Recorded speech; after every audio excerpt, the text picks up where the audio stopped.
Hi, Mandy.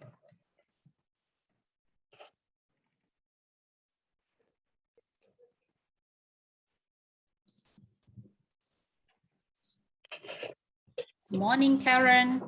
Morning, Mandy. Oh.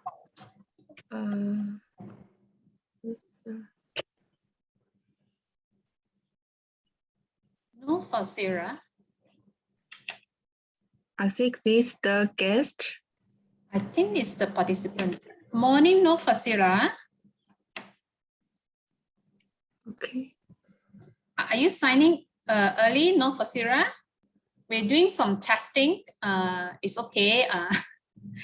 You're coming in earlier.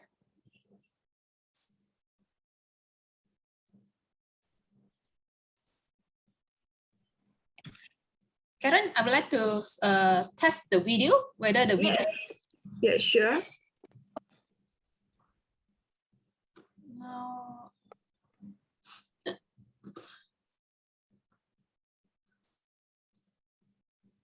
I think I sharing my slides first, whether the slides working. Is my slide moving? It's not clearly. Not clear. Yes. The resolution is not clear. Yeah. Wow. Wow. Let me. Could you stop sharing and test again? Yes.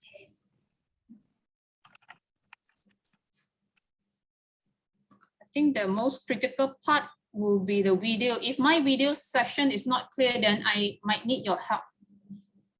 Okay. Do you manage to download the video?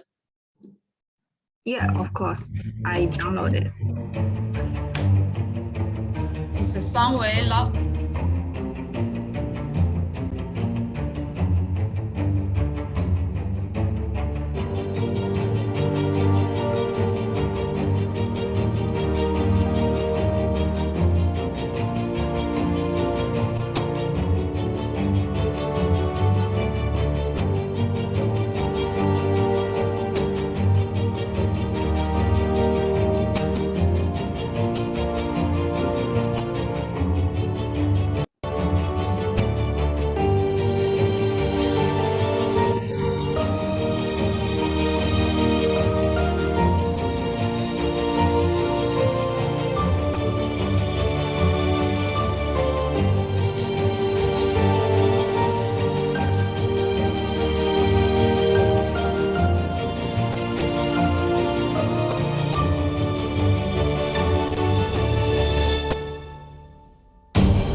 Yeah, it's very loud.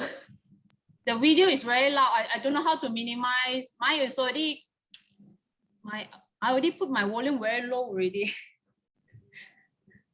I need to. My name is Mandy. That's why I say, why sign in another? I don't know. I try one more time with the video. Is any of the delay of the video? The resolution. Just now I test my presentation slide. Karen says it's a bit blur the resolution. Yeah, a bit. Now I'm testing my slide. Yeah, your slide is quite blurry as well. See? Yeah. So can you log out and log in? Sign out? Yeah, and log in again. Okay.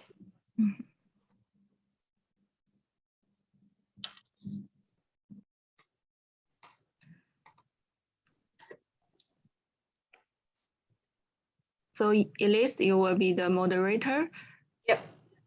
So I will pass the host to you to live streaming on Facebook.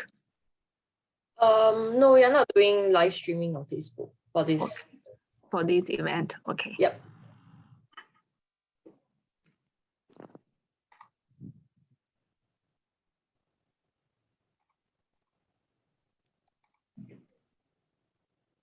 Hi all. I'm here. Hi, Beta. Karen not here yet.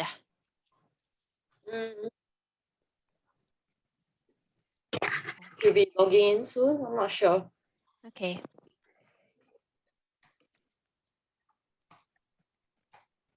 Hello, good morning. Morning. I try again. If not, then I will pass it to Elise or Karen Huang to test it out. Yeah. It's clear right now. Now it's clear. Yeah. It's still a bit blurry for me. Oh, yes. Me too. I wonder why. Video already. I need to use a Chrome. Now I'm using the Edge. So the video I need to depend on the Karen Huang or Elise. Yeah. I log out again. I use Chrome. Okay.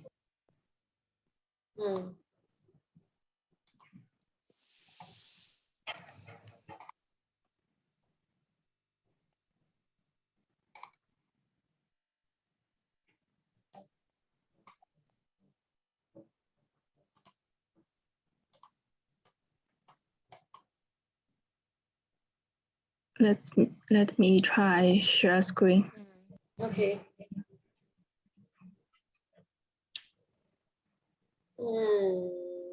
Yeah, yours looks clear. Okay.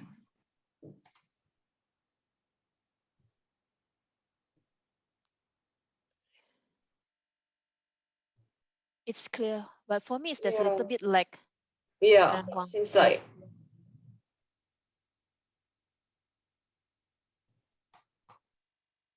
Because of streaming, I guess. Yeah, I think so. Do we have the file? Oh, but it's clear lah. The Yeah, resolution it's is good. clear. Okay. But there's no sound, is it? There's no sound as well.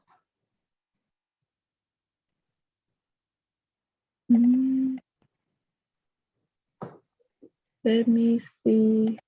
Yeah, I think I might need to share the sound as well. Share the sound. Yeah, like when I think there's an option when you do you share know how- screen. When you share screen, there's an option you can click on sharing the audio or something. Let me see. Oh, Malaysia.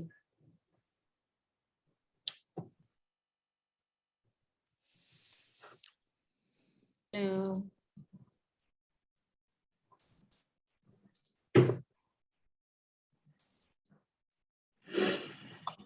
Yeah, it looks clear now. Yeah, I think it must be the browser. Then I cannot play the videos already. I need help. Yeah, just now Karen Huang was sharing a video. It looks I think it looks okay. Okay. Okay. Karen. Now my slide, is it clear? Yeah. Yes, clear. Okay, thanks. I've done my testing. The video, how? There's no audio. Okay. Let me figure out.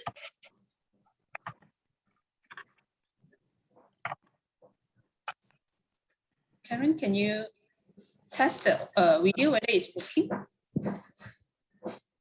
Okay.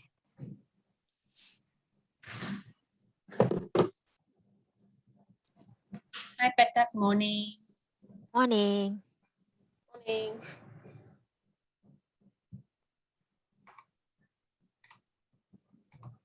Can you turn on the sound, Karen? Yeah, I turn on the sound. Okay. I hear something. Can you hear that? Yeah. Wait. For a brief I can't see moment, the yes. video yet. Not louder? I can hear the You can try play. video sound.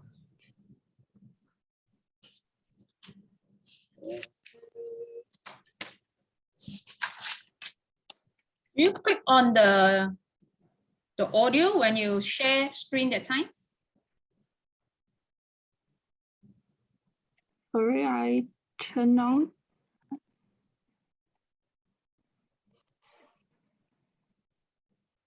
You still cannot hear yet?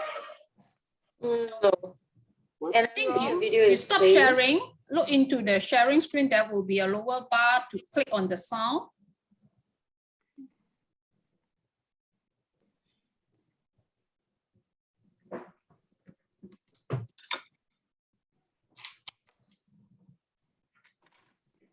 Oh, there's an option of sharing computer sound. Is that the one? Yeah, and you can Audio sound, optimize for video Yeah, view. you need to check out that one, Karen Huang. Oh, I didn't know. First time using Zoom Oh. for meeting. I normally use WebEx for holding an event. Is it working? Cannot find it. Maybe I can try. Yep. Let me try. Give me a second. So,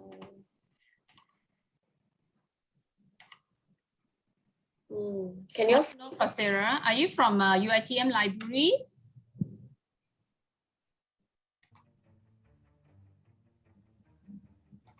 At least still can't hear the sound. Can you hear the sound now? No, still cannot. No? Oh, I'm sharing my sound though. From UITM as a staff, a lecturer, not a librarian. Hi, good morning. Thanks for coming in. We thought you're the one of the library. I thought that library. you mute my speaker, but when I try, I can speak. It's okay. Sorry, we are doing some testing, so bear with us. Yeah. Can you hear it now? Yes, I can hear. Okay. Is it too loud? No, No. actually can be a little bit more volume. Oh. Okay, perfect. Yeah, for me it's okay. How about Mandy? Okay. Yeah, because Okay, the Alice. sound is very.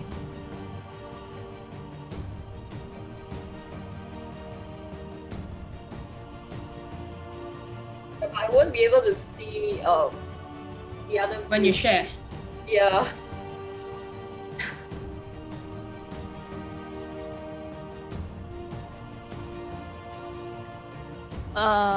Okay. Yeah, it's good. Yeah, I'll stop here. Yeah, thanks. Appreciate Elise can play the video 5 minutes before the session start and also during the UITM session. So play 2 rounds. Is it okay? Yeah. Okay. So for the script, right? Other than the last part that you want me to add, right? Yes. Everything else is the same, right? Yes. Okay. Yes, Elise. Then I remember Karen you will be sharing the Q&A, right? Yeah. She will pick up and project in the. She'll project it, right? Okay. Yeah, she will project it. Then I will read out for 3 speaker sessions before I pass over back to you. So Okay. the speakers Q&A I handle, but for the introductory for the speaker, you'll be the one who do it. Intro, yeah. Yeah. Also, you handle the Q&A? Is that sorry? Yes. Okay. I just read out the Q&A. Yeah. Yeah. Inclusive for Beta's speakers. Thank you very much. Welcome, Dr. Nadira Nasfu. Nesfu. Nasfu.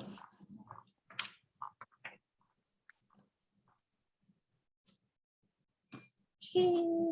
And we will have a group photos right after my session, so my slide will be able to show.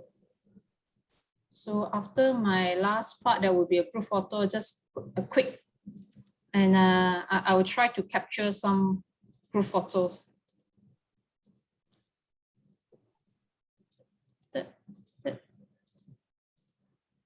This one. Hopefully won't take too long of the time. And Elise can be the timekeeper as well. Both of us but you're the one who remind the speaker that. Thank you. I think all set. Thanks, Karen.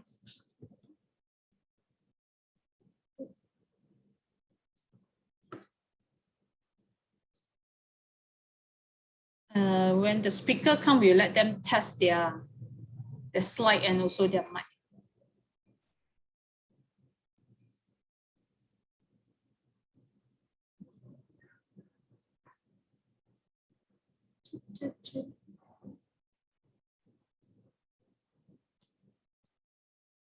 All set.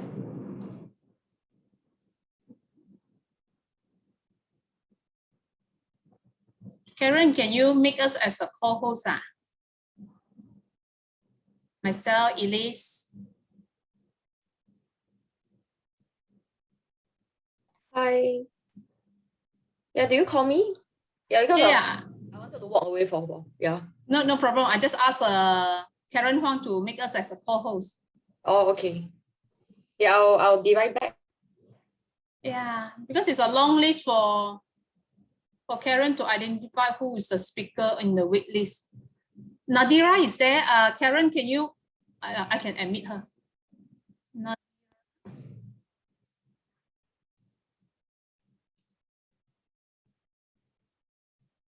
Hi, good morning, Nadira. Oh, still haven't logged in.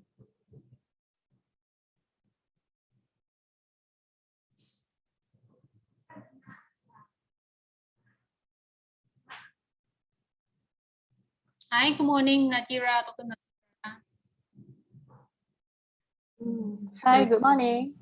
You want to test your slide and also for your mic, whether it's work well, and also your audio? Are you sure? Can you hear me right? Yes, I can hear you. 1 minute.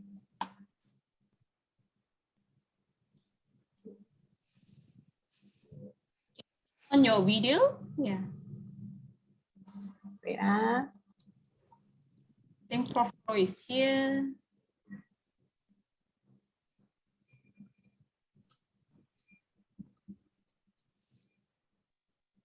Hi, good morning, Prof. Ro. Hi. So what time is my talk? The session is supposed to start at 10:40. Oh, 10:40, my session, is it? Yes, so I don't need to be so early because, okay, there's a problem because right now I'm having quarantine, okay, in the hotel. So today they will come in to do a swab, my PCR swab. So I don't know what time they are knocking at the door, I'm very worried. And second thing is that they may call me because I'm transferred out of the hotel to go another place for quarantine another week in China right now. Okay. But do you need to move around today or just do the swab test? Today I need to do my last PCR test. Then tomorrow I'm going to move. So I don't know what time they're coming into my room to knock at the door and do a quarantine as a problem. It's okay. You don't turn off your computer. Once you test and sign, then we just wait for 10:40 for you to come back. I don't know. I don't know when they're coming to my room to do it. I don't even know right now. That's a thing that I'm very worried because no need. I think we'll take it easy. We'll get Nadira if there's a time, exactly the time you're doing the test. Dr. Nadira we can move a little bit to adjust. Yeah? No. Now is that I don't even know when they are coming to knock at my door. Because they'll be knocking my door and then I go out and at the door there they'll stop. And then after that I'll come back again. But it's maybe a few minutes. I don't know whether you'll be, if you're in between my talk, that would be a problematic because I'm worried. But if before that, it's okay, no problem. Okay. And there are people knocking at the door for temperature taking also. So there are a lot of come up or you'll be all done it in your room. It's all in front of my door. I don't go. I just my hotel. Okay. Just bear with us. Explain to us. We can handle this. We can wait for you. Don't worry. So if I turn off a little bit, then you know that I'm actually outside the door for a while. Just give me a few minutes. I'll be back again. Yeah. Just speak it out. Don't worry. Yeah. It should be very fast. They do it very fast. Okay. Don't worry. Okay. Because there are a lot of things going on today because I'm going out tomorrow. Hotel. Just a good timing. Okay, Dr. Nadira, your slide is clear. Can you turn on your video so that we can we can see you? Okay. Great. Okay, so I will stop sharing. Okay. Yes. I Thank see you very much. 11:15. Yeah, your session. Dr. Ira, just stand by if any of the changes. Just now you explained by Prof. Law. Yeah. Okay. I don't think it will be any major changes, but just get you stand by. Yeah. Okay. I will just have a meeting until 11. After that, I'm okay. Okay. Okay. Bye. There's nothing much I can change already since you have meeting also. Okay. I will make until 11. After that, I think I will be okay. I can. Yeah.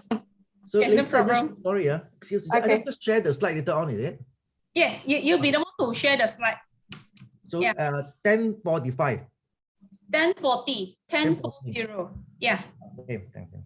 Because since we're going to have a group photo, you can join us for the group photo right after my session. That one will be about 10:05 something. You can turn on your video. Yeah, I'll be here until the start. Yeah, maybe off the camera or something, but it's okay. Yeah.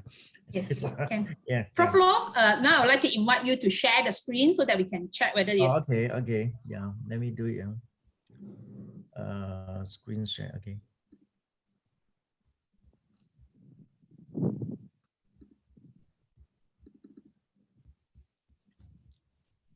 Oh, that's my screen. Yes. Okay, so can you see my screen? There's something I think it's scrambled a little bit, but I think it's okay. Can. We yeah.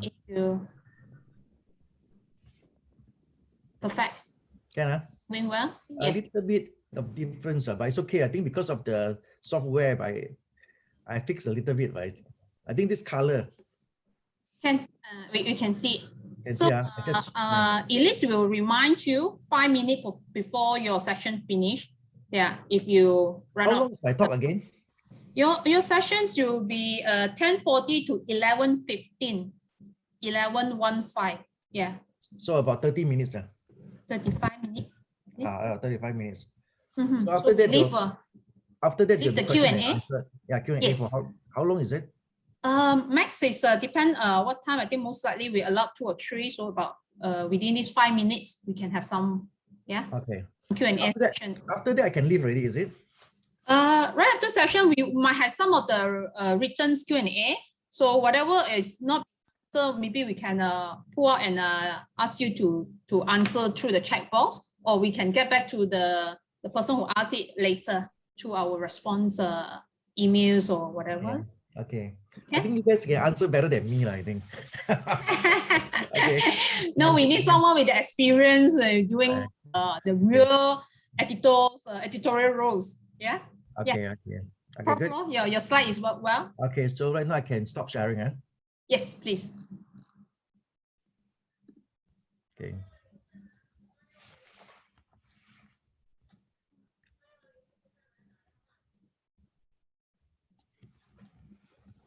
We haven't seen Prof. Deng Tao.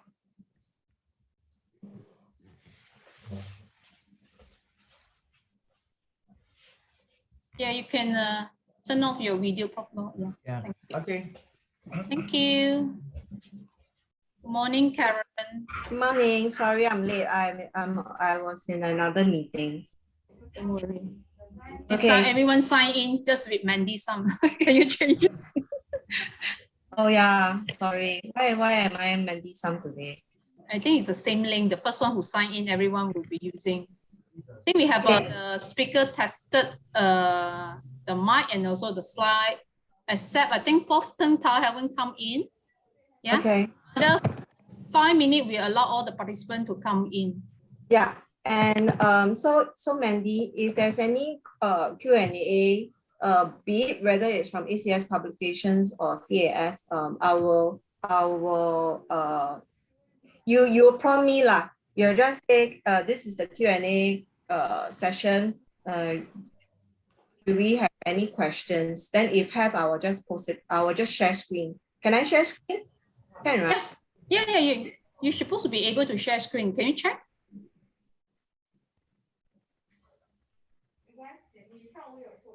I share one random ones. Can, right? Yeah. Yeah. I think you just choose one slide to share. Yeah. Just now you can see, right? Yes. Okay, can.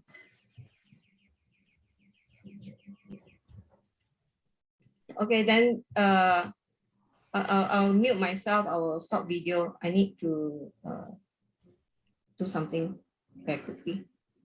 Okay, see you all in a bit. Okay.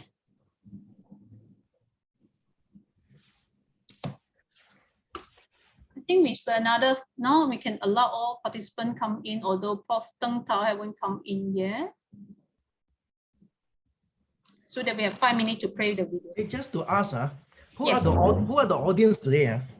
So we have the audience from the user, lecturer and librarians. Yeah. Lecture, no students. It's not a student. Student. We have also have students. Students and even professors and lecturers and also librarians. Yes. Okay, I got it. Yeah. Okay, thank you.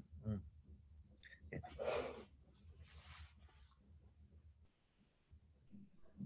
Welcome to ACS on campus Universiti Teknologi Mara.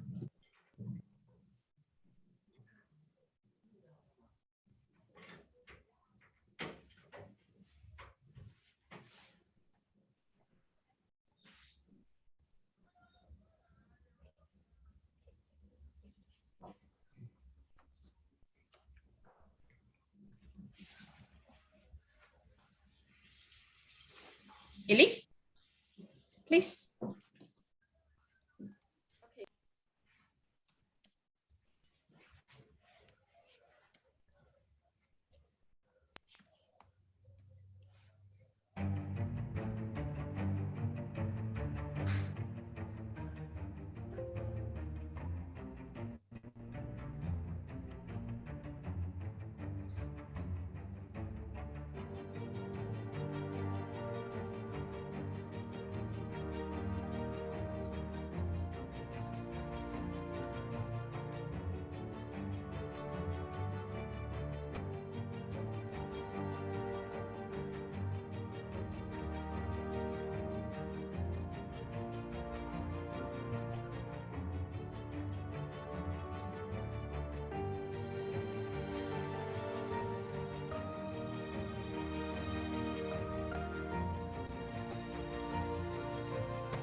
Hello, Professor Tao.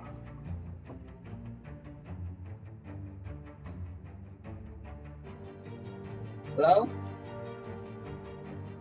Could you test you and share your screen? Let me, yes, sure. Okay. Oh, someone already shared the screen. I cannot. Okay. Elise, could you stop sharing? Thank you. Okay. Yeah. Can you see it?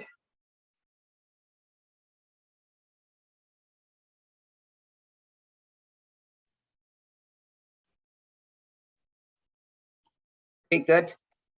Yes, very good. Thank you.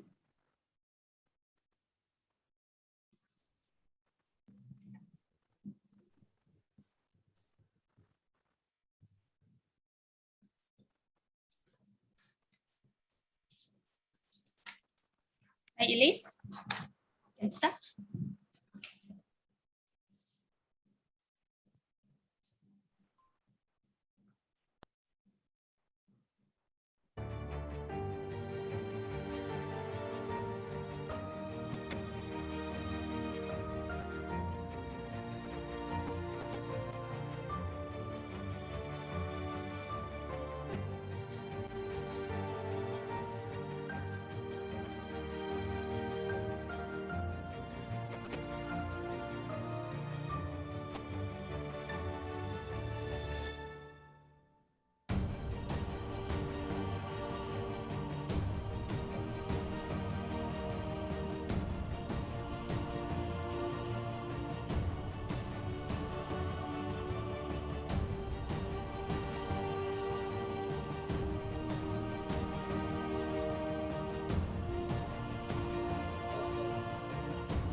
Aspek kualiti itu letakkanlah ada syarat tentang kedua dan kita tegur pada kita dan dijawab. Pakcik.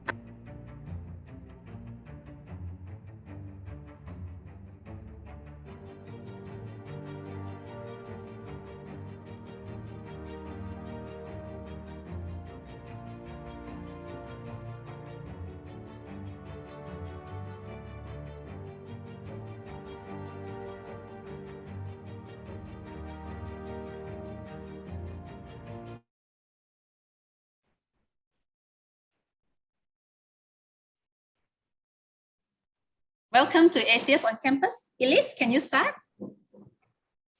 Thank you everyone for joining us today. A few housekeeping announcements before we get started. So we ask that everyone keep their microphone muted until the live Q&A session of today's event.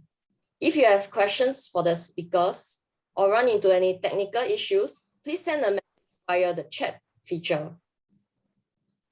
Also address questions that were submitted ahead of time if you would like to ask speaker a question live. You can raise up your hand using the gesture feature and you can unmute your microphone then. Please note that ACS on Campus is recording this event and we will share the recording with you for personal education use. We may also make the recording available to event registrants who could not join us today so that you can benefit from the content. If you do not want the recording to be captured of your face or your voice, please turn off your camera and your microphone. And we encourage you to participate through the chat instead. And now the recording will begin. Thank you. Over back to Mandy. Welcome to ACS on Campus, Universiti Teknologi Mara. Here we cooperate with the Universiti Teknologi Mara Library and CAS. And we open up for all the participants in Asia. And here is today's programs. We're going to have the opening remarks. Now I would like to officially open the sessions and start. And I'm going to share with you about the resources to grow your future. And we'll have the next session will be the top 10 scholarly publishings from Prof. Tao Teng, Associate Editor from the Chemical Reviews, and also the peer review session from Prof. Tek Peng Loh from Journal of Organic Chemistry. And we will have our CAS colleague and friends who share the CAS at the end at your own convenience and with the library resources sharing. And my name is Mandy Sam. I'm Market Development Manager for ASEAN and Oceanias. And today I would like to share with you about ACS resources to grow your future. In terms of Discover ACS, in chemistry is the students' member magazine. It's the professional support system for you in chemistry, help prepare you for your professional career and advise you on making your most of years in school. ACS Green Chemistry Institute enable the implementations of the green chemistry and engineering throughout the global chemistry enterprise. This through the scientific research, innovation for sustainability, in addition to actions and communication on sustainability chemistry. And we are going to look into the Chem ITP. It's the ACS platform for strategically transforming your skill and value into the career development plan. And Chem ITP was designed by chemists for chemists. And we know the chemists like a tool that you can pick up and start using it right away. CS SciFinder Future Leaders program award elite graduate students and early career scientists with leadership training and opportunity to expand professional network, increase knowledge, and exchange ideas with industry and academic leaders. Today, I want to take a moment to recognize the local ACS community in Asia. Many of us hear the phrase, global act local. You can do by getting involved with ACS in Southeast Asia country. The Malaysian chapter serves all ACS members across the country. There are also 9 ACS international student chapters in Malaysia. You can see the list from all the student chapters have been established throughout the year. And I would like to, by joining the ACS student chapters at your university, you can connect with the fellow students and take your education to the next level. I would like to share with you some activity that the ACS Malaysia chapters who work closely with the respective ACS student chapters. For example, you'll be able to see the Seagate 2021, and this is being, I think this year will be done by the IUM Kuantan. And the next one will be the video design competition by the ACS UTP chapters. And you'll be able to see the ACS Camp 2021. And the next initiative will be the International Young Chemist Summit 2021. And the Monash Initiate 2021. Last but not least, we will work closely with the local chapters for the virtual talk. This will be the one done by the Earth Day with the research virtual talk.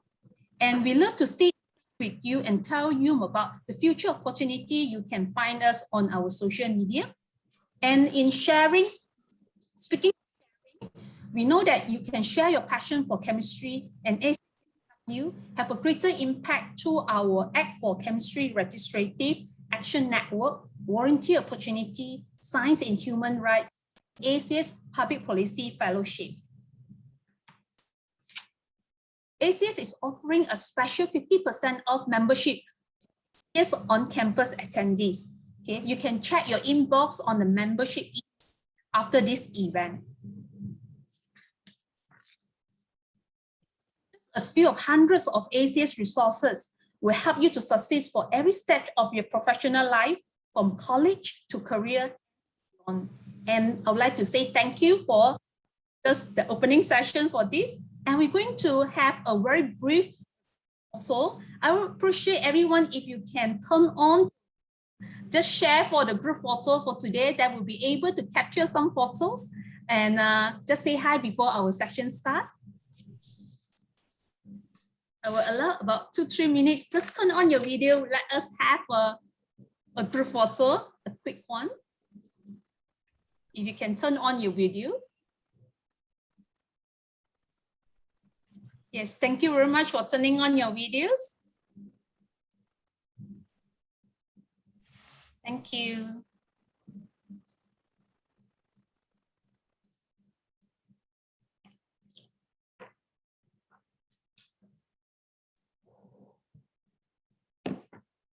Okay, let us take the, I think it's, thank you very much for all the participants, and I would like to take a group photo. If you can just turn on your videos.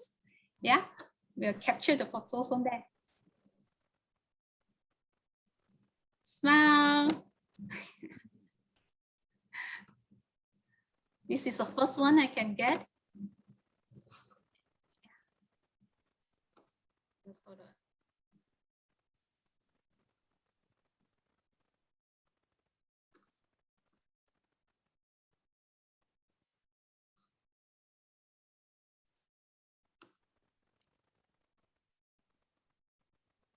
Take the second page. There's a total 3 pages that I'm going to take.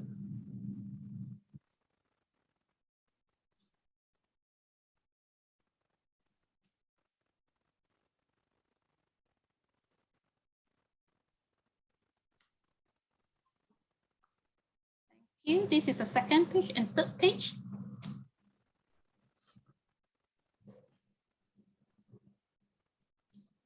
Okay, thank you very much. I would like to pass it back to Elise. Thank you, Mandy. Welcome, Professor Tauten, Associate Editor of Chemical Reviews, who will share tips for scholarly publishing. Over to you, Prof. Okay, thank you, Alice. Yeah, try to. Can you see my screen now? Yep. Okay.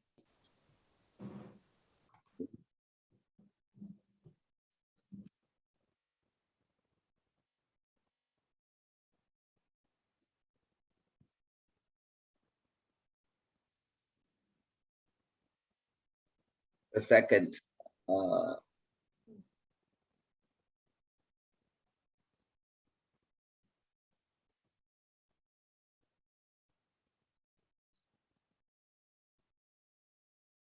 Trying to find my file.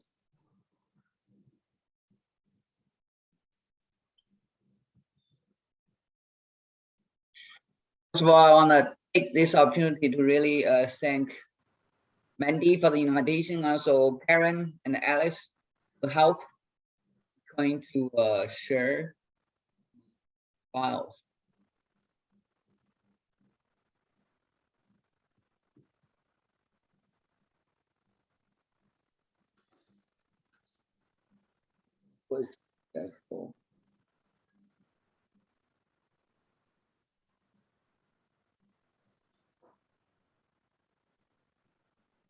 You see it, Alice?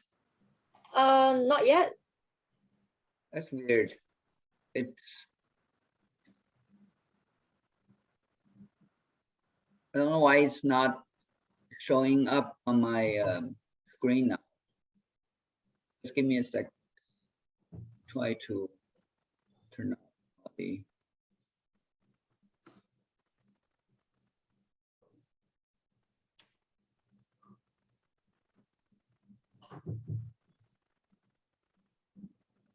What change of your slide? If not, I can help you on your slide.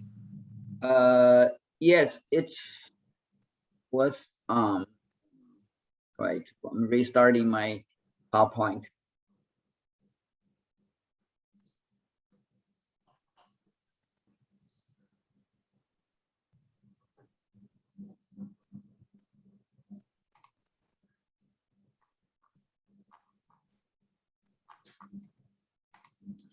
Okay.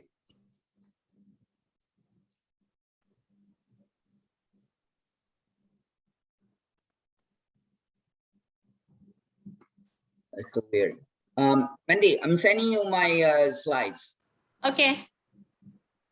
Through email? Yes. It was fine on my in the test. I don't know why it's not working right now. Sorry for the delay. No worries.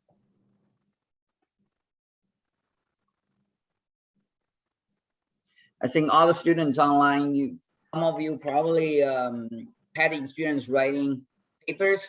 Many of you probably trying to get to that stage writing papers. I'm just trying to share some of the common tips that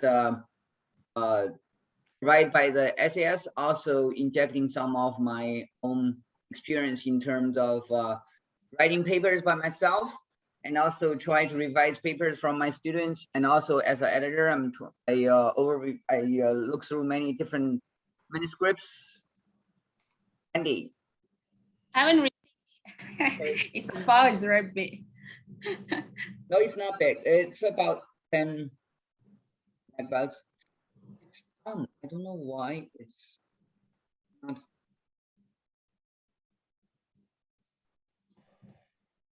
I haven't received yet, so. Oh, now I see it. Is it?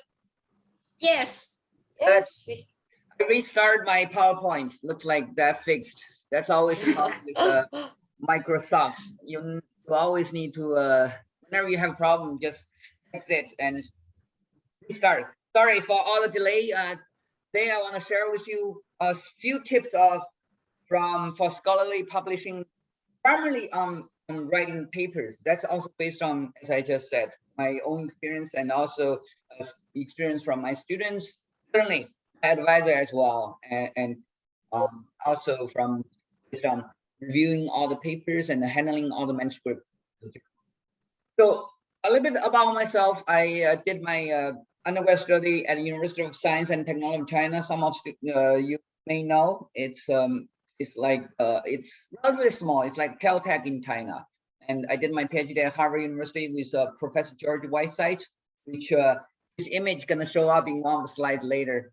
I also did my postdoc at Massachusetts, MIT, and I spent almost 10 years at PE Global Research in upstate New York in the US, which is one of the largest industry labs. That really gave me a breadth of how to really looking at scientific problem from technology point of view, the practical applications. In 2012, I moved back to academic and joined Shanghai Jiao Tong University. Right now, I'm at the School of Material Science and Engineering. So that's a brief introduction of myself. Let's get into the major content of today's discussion. Mandy, I'm not sure, over last few sessions, I still encourage all students can interact, or if you have any question, you can just stop me right there, or you can put a question in chat room, and I would love to interact with all this audience in real time, rather than wait till the end to answer questions. Certainly, if you have questions at the end of the session, that will also be fine. If you're looking at a manuscript, what's really the content of a manuscript, right? This is I just list 8 of them, but certainly there are many other different, depending on different journals, depending on different styles, you do have different sections, but major contents really here, you start with a title. That's really, it's the first line of defense. If you want someone to really interest into your manuscript, or if you want them to download your manuscript, title is something that first catch their eyes. And abstract and TOC, this is also very important. As right now we're in the information stage, there's so much of information both online in the printed form, and how you're gonna really grab the reader's attention, others' attention, right? TOC, this is a really eye-catching imaging. I'm gonna touch that later on. That's also very critical in terms of get your work, get your manuscript interested by others. Introduction, this is one of the key component as well. It's give readers a background, readers a feel of why you want to do this work, why you want to present this paper, and then result in discussion. This is certainly the core part of your manuscript. Data, right? And data analysis, and you draw some conclusion from data analysis and discussions. Then references, this is also right now it's a critical part of the paper. Supporting graphics, not only just supporting graphics, also many other supporting information as well.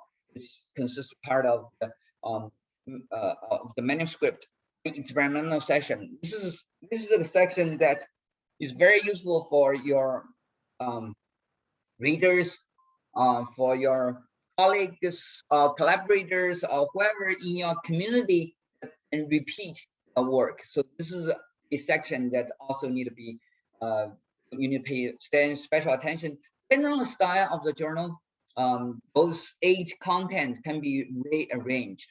For example, some of the journals require the experimental section in supporting information. Some of the journals require the experimental section right before the result and discussion. Some of the journals require the experimental section right after the conclusion, after the reference. So those are different styles. That's where you need looking at where you want to submit or touch on that as well. So, in terms of 10 tips, I think the very first one, when if I like looking at the way I interact with my students when they are thinking about starting a research project and already had some initial result, they're planning to write a paper. I always tell them, start with the outline. Okay, if you don't start with an outline, pretty much high possibility you're wasting your time, because you're writing a full manuscript. I look at it, I don't like it, and you have to rewrite the full manuscript. Start with the outline will be a much simpler process in the sense that you tell me a simple story first. Okay, in terms of outline, if you look by definition, it's just a schematic of your full manuscript. So, for example, you're doing a synthesis and in a new material, right? You had some initial result. Then you need to think about, okay, I'm gonna start think about how to write a paper. Then what's the framework of your paper? The outline, I always tell my students, the core of the outline, you think about 3 to 5 figures. That's it. Okay, you want to tell your story, start with 3 to 5 figures for a outline, right? The very first figures in general, what I'm thinking, the very first figures, either a concept figure or a process figure that for a fabrication type manuscript. The second figure will be third figure will be your data, and fourth figure might be some theoretic analysis, and fifth figure might be some demonstration. So starting with these simply 5 figures, that's your outline. You need to draw a schematic. Don't need to fill in all the data yet. Just thinking about what the content might be in this 5 figure. Then you discuss with your advisor. Once you agreed with this outline, the flow of the story, then you can start filling the box with some data into figure 2, figure 3, or figure 4, right? That's also will guide you. Not only the outline, I always telling my students, the outline not only just a guide for you to really populating the content for your manuscript, it's also a critical guide for your experiment. The reason being, once you have a clear thought of this story, right, the outline, the 5 figures, then you will know which data you already have, which data you need to fill in. Without this outline, without this guide of the storytelling framework, most of the time the students just try to collect all the data possible, all the data under the sun. Most of the time those data are useless. It won't help you to tell the story. Once you have this outline, then you will know which data are critical to support your story. Make a clear and convincing story. So that's where outline, in starting an outline, you think about what you want to talk about, why you want to present this story to an audience, right? And how you did it. So that's really help you to, on a piece of paper, you can just script some of the figures and translate it into either PowerPoint or Word file. Then that's basically the outline. And then you can discuss with your advisor, and get your advisor agreed with the outline. You can start doing more experimental work and also start writing your full manuscript. Okay. So then when you think about writing a paper, you probably also need to think about which journal you're targeting from, right? If it's a synthesis journal, right? There are many synthesis journals in SAS. If it's a application-oriented journal, right? SAS Applied, and SAS, and if it's energy related, SAS Energy, Letter, right? All those different journals depend on where the audience is gonna, major audience is gonna be. You can pick up the right journal. Why you want to pick up the journal at the early stage of writing your manuscript? It will help you trying to also looking at the way your outline framed and toward that audience. And also you can, by following a specific guideline from that journal, then you can not make mistakes in terms of preparing your full manuscript. And there are too many cases in terms of when I handling manuscripts, of reviewing some manuscripts, the authors didn't really follow the guideline. They mixed up the experimental sections, or reference style are totally not in line with the guidelines. And most of the time, the editorial office has to return that manuscript to you. It will take a cycle of time, really delay for the reviewing of the manuscript and also the publication of the manuscript. So following the guideline also very critical in preparing your manuscript. And once you have the outline, you know where you're going to submit, then you can start preparing your full manuscript. Tell the story. At the same time, I always tell my students, don't wait till you finish all the experiments or write a manuscript. Okay, you can write manuscript as you go, and if there's some places data missing, fine, leave the box there and try to finish other part of the manuscript and identify your main things. Many of the content on this PPT already discussed. You should have already addressed in the outline stage. Here you just really try to provide more content to your outline, like to provide sufficient details in both the experimental session, provide context to the literature, really what the other group has done in this area, and why you want to do some new work, what's advantage it brings by other groups' work and advantage brings by your group, and analyze the data, and include the right balance of data and also right balance of reference as well. So conclusions to be summarized, your main message and main advances. During the writing, also try to avoid acronyms. Try to spell the full name as possible, and also some of try to, especially for the new author, try to attention how the good paper being written. Try to read some papers in those good journals and get a feel of what type of language you should use, rather than use some Carol language or some language. For example, in my experience, I try to avoid using mine, away, or us, and you can just use some language that are commonly used in writing scientific literatures.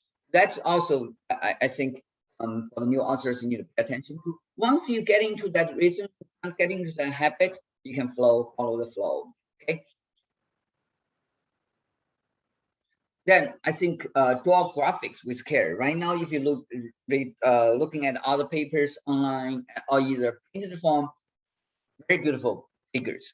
Okay, that's really add the weight of convincing the readers to read your papers, and also add the weight of supporting the argument, the discussion made with the figures, with your manuscript. So here, maybe I will just show you one of the figures here. If in a room, I would have asked you, what do you think? What's wrong with these figures, or what do you think these figures really they're either advantage or disadvantage? Right now, it's a little bit hard to really interact with you in real time, so I'm just gonna tell you, looking at this figure, right? Too many boxes, too many images, too much content in one figure. I have a habit when I looking through manuscripts or papers, even published papers, I just go through the figure. If a good manuscript, good paper, you're just looking at figures, several figures, main figures, you already know what the major content, ideas, results that the author want to present. If you have a figures like here, it's really hard for you to pay attention to which area is the key message. For example, for figure A, there in one panel, there are so many different parts, and the fonts are too small, the words are too small. It's hard for the reader to really follow what those plots really are. In panel B, right, there are so many different elementary carbon, nitrogen, right, sulfur, all these different elements. It's hard also, too much information, you're cramped up the brains of the readers, and also for C as well. It's a key data. I would suggest for this type of reader, you probably want to only 1 or 2 panels will be enough. Really deliver the key message you wanna deliver. Okay. Then titles and TOCs. This is something that I mentioned. The title is really the first line of defense in trying to get the reader's attention by simply, when you're looking at all the papers, right? For example, if you getting to a new issue of a journal text, you really try to scan through titles. So a good title will catch people's attention. Oh, this is something that in my area, this is something really cool. I want to probably spend a few more seconds, look at their TOCs, rather than just scan to the title next. So how to create a strong title, try to be short, okay? Don't be too long. If it's too long, then you're again similar to that many images in a figure. You're losing the reader's interest. Okay? Maximum 20 words. And also trying to use active words rather than passive. And also trying not use those adverbs.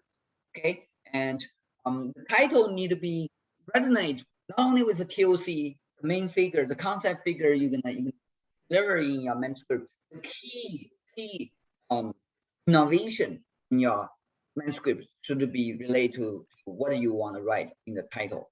And also, title is also critical when I think right now every one of you probably want your papers being attract lots of interest, maybe cited many times. But most of the time, when the author trying to look at reference, they search by keywords. If your title contains the keywords, then you will get your manuscript a good chance of being searched up and also being read through and maybe be cited. And also for the titles, try to avoid buzzwords, acronyms, and abbreviations. Try to avoid potential untested application and hard to just write claims in not only the titles, but also TOC graphics. Okay? And TOC graphics, this is like a very simple sketch of your whole manuscript. Okay, looking at TOCs, you will know what your paper really about, the key innovation. So TOC is very critical in terms of supporting the publication of your manuscript. And TOC, I think some of you also probably know, if you have a good TOC graph, you might be able to even get the cover page or supplementary cover page invitation from the editors. So how to really draw a good TOC? First of all, you need to really understand, or you really need to have a good grasp of what the major content you want to deliver with your manuscript, okay? Then you really need to have a good feel of how to draw a good picture and powerful pictures, and try to use colors as much as possible, because those are the one that really catch the reader's eyes. And with some softwares, certainly I think all of you knows many of different graphic softwares, and those I would suggest for all of you.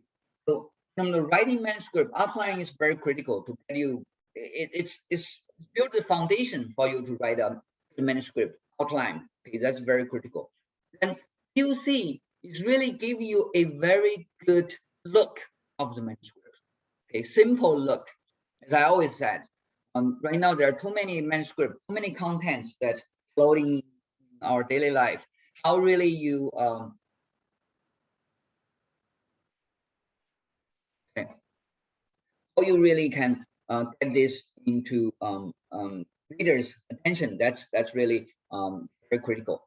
So I got reminded that I need to speed up, looking at or just go through few examples in terms of TOC. This is really created by my own group. For example, here, bio-inspired thermal materials engineering. This is what the major content, the title of my manuscript, right?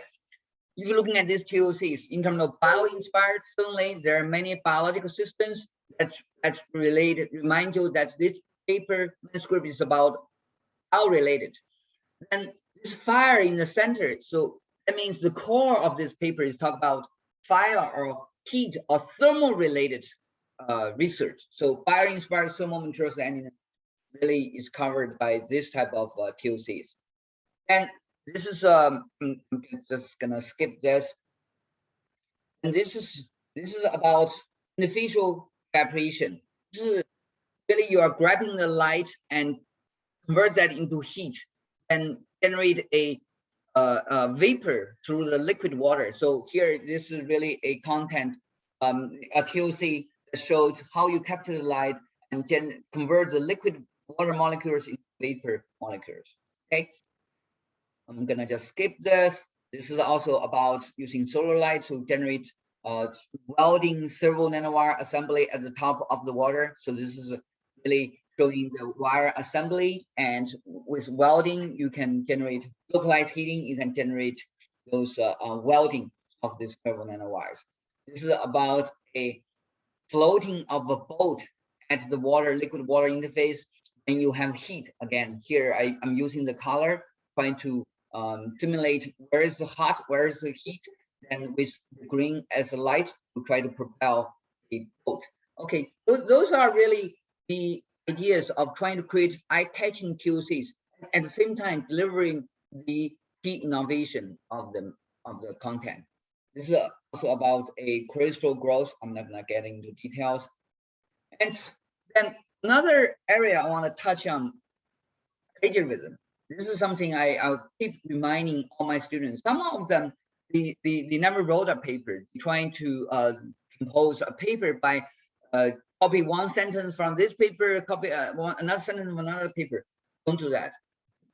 You can read good papers, maybe some similar previous publication in the area, but try always write your own sentence. Okay, even self-plagiarism, for example, experimental sessions, some of students saying, hey, I can just copy my the experimental session from my previous paper.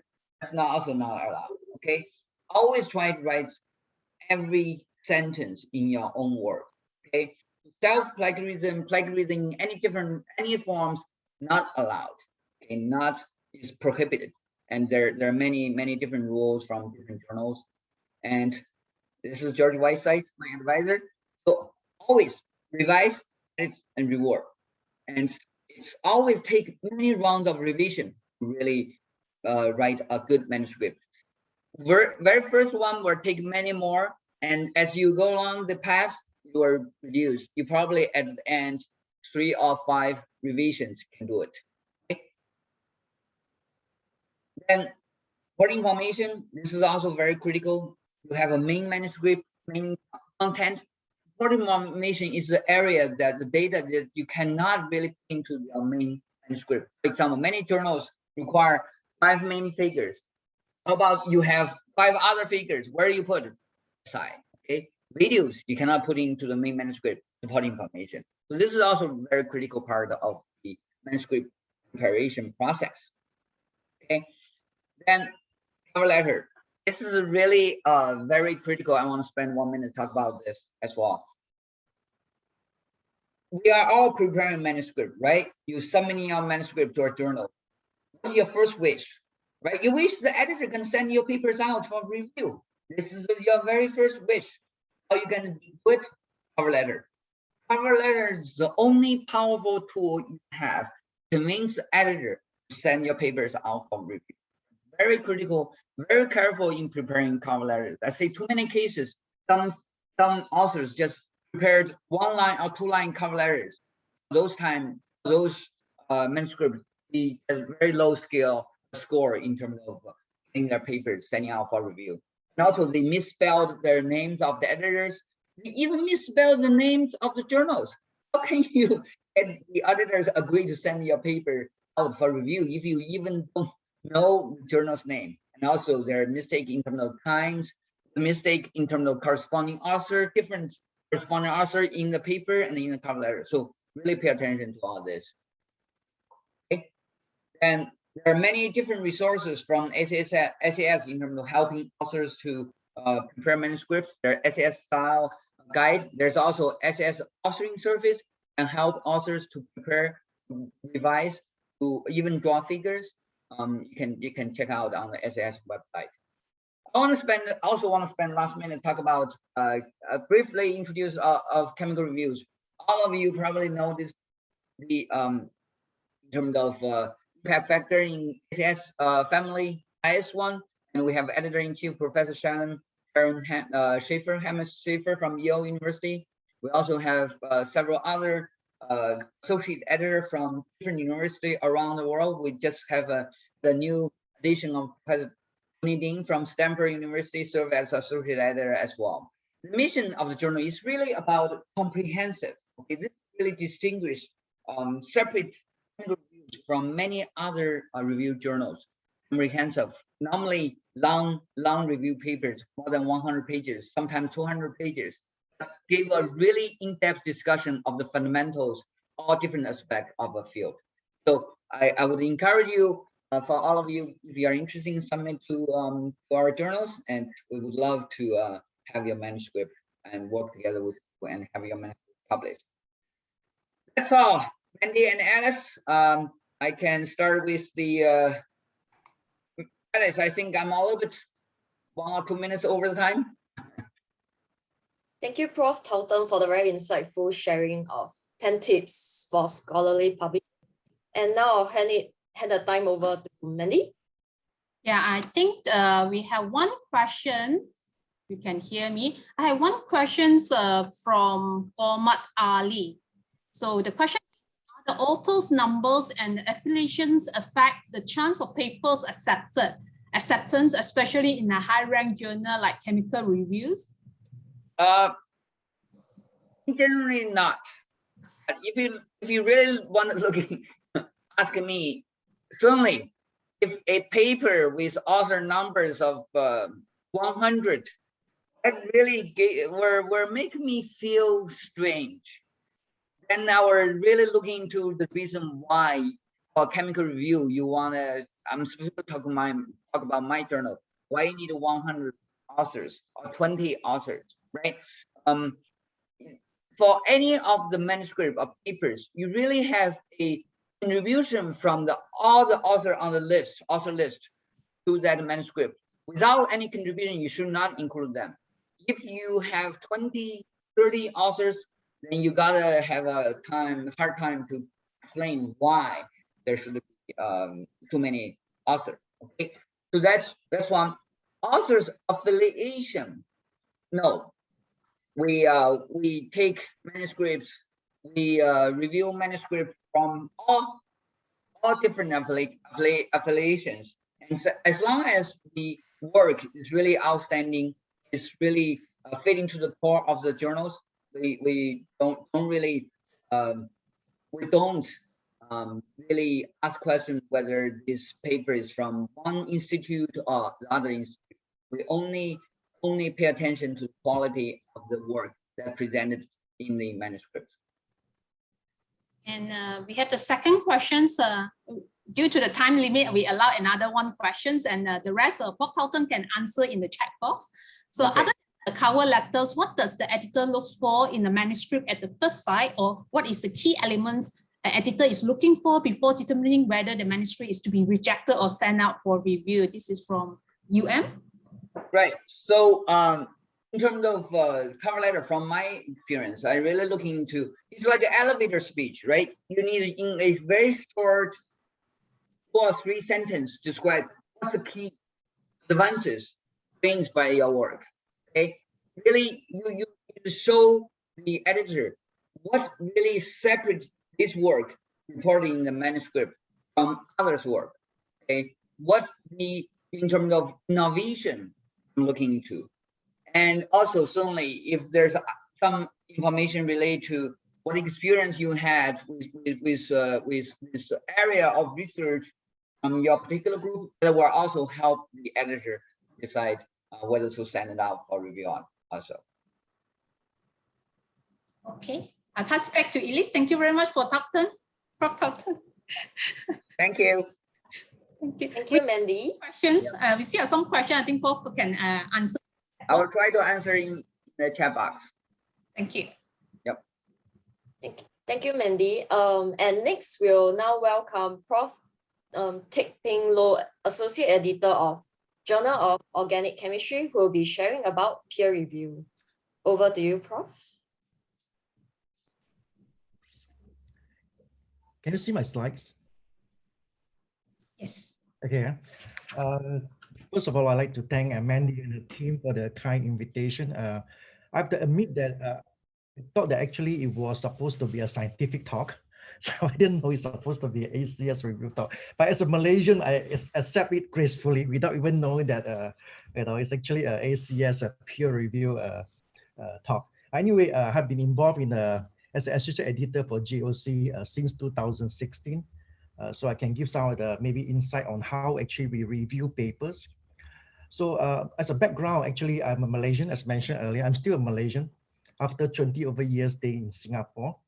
I did my bachelor in Japan in Tokyo Institute of Technology as a chemical engineering, got my degree in chemical engineering under the Mombusho Scholarship.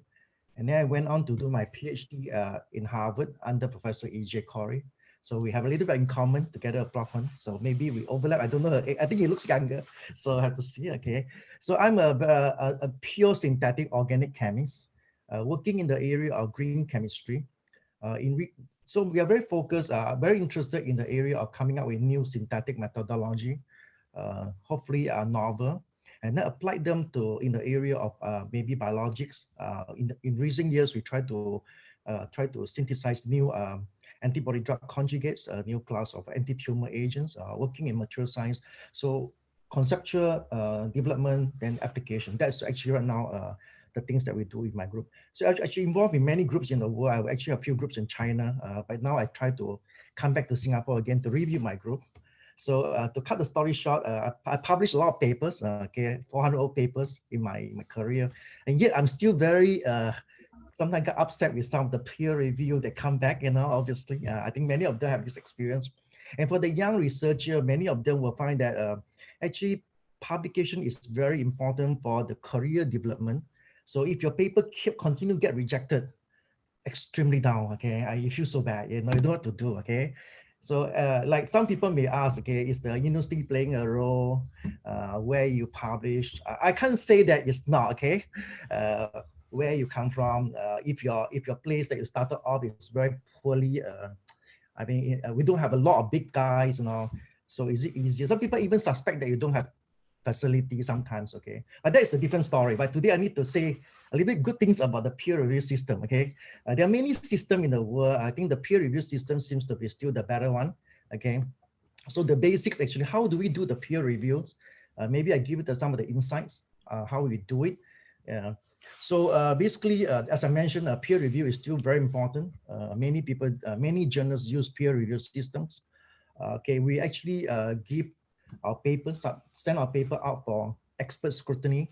So they will look at the paper, the contents, whether what you're doing is actually solving big problems, or is it adapt to the goal of the paper, or is it in the scope of the publications. For example, in JOC, it's mainly very focused on organic chemistry.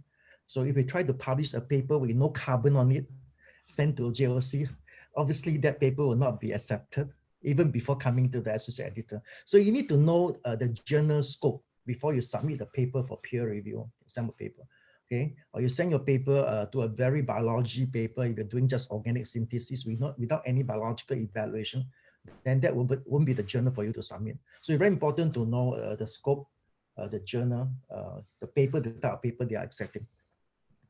So what happened is that when they, it's very important that the peer review will look at the relevance and suitability to the journal, scientific integrity, whether anything that is not correctly done or something, okay? Actually, we do the peer review, actually give you feedback so that you can improve on your research, on your papers. So actually, I like to hear a lot of this criticism from although I don't like it, okay, but the reviewers sometimes give very good feedback. Like you give a talk in a big conference, sometimes a lot of people commented, they give you a lot of comments, very critical comments. And the next time when you give a talk or submit a paper, you improve on it. Okay, that's how we actually hope that we can help the authors. Okay. Oh, sorry. Okay, so you submit a paper. So first of all, you a professor then say you try to get your graphical abstract, which I spend a lot of time on the graphical abstract to admit that. Then when the assistant editor look at the abstract, they know what you are trying to do. Okay, you have to be very kind to the people. Don't assume that people know what you are doing.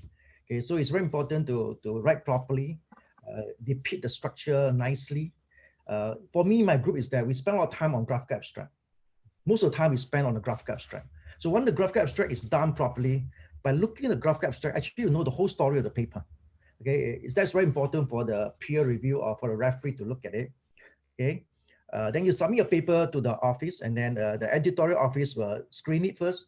They do pre-screening, looking at the page size. You know, for example, a certain journal requires me 4 pages for communication. You write like 40 pages. Obviously, it's going to be rejected outright. So you must know what is the criteria. So the editor-in-chief a lot of time look at the value, at the content of the papers and the novelty and significance. And sometimes he will, after that, he will give it to the associate editor. They say, okay, a paper come from Malaysia. Maybe they will not come to me. Maybe, you know, that paper will go to another associate editor. Something, I think maybe that was a way to control, a little bit of quality control. Okay, or maybe my student that submitted a paper to me, okay, he was my co-author before, but now he's a professor somewhere. That is another way that the editor will know. Is okay, that paper will not go to Prof. Low, go to another associate editor. So the editor-in-chief play a big role in JOC. But some journals are different. Some journals, they go straight to the associate editor. Okay, and then the associate editor can also reject on the spot. Okay, so I used to reject when I was starting off in 2016. Okay, without even send out for peer. I got a lot of comments from a lot of people. Okay, and get very upset with me for rejecting their paper. Okay, after that I decided to send out for peer review. It's easier. Okay, and then the peer review will read through. It's sent out to the referees, and you choose those referees that you think is relevant. And there's also AI right now will help you to choose referees. Okay, and also you can recommend referees. So the associate editor will look at all these things and see whether we can decide which referees I'm going to send to. Okay, so we will also look at it. Some people tend to send to referees that are very easy. Okay, and after 1 or 2 times, you also know that this referee is very easy. Okay, or maybe supporting his or her paper regularly. Okay, so I think these are the things that we control the quality. Okay, and after the referee report come back, the associate editors again will review through all the referee reports. We'll see, and then decide. So if 2 say no, 1 say yes, after reading through the content, okay, if the associate editor want to override those the decisions 2 to 1, then he has to look at the content and see whether there are other things that maybe the other 2 negative referees overlook. We can override that and say, okay, go for a major revision or something like this. Okay. So, okay, so the integrity of peer review is very important, okay? We hope that all the people doing the peer review actually don't go through this type of frauds, okay? Some people even create a separate email and then you send it to the same person and he reviews his own paper. Yes, some countries do that. Some people do that because when people are under a lot of pressure, they can do all sorts of strange things, okay? So there's a team that will check on that, okay? And then we ask someone to, sometimes you ask the student to review that.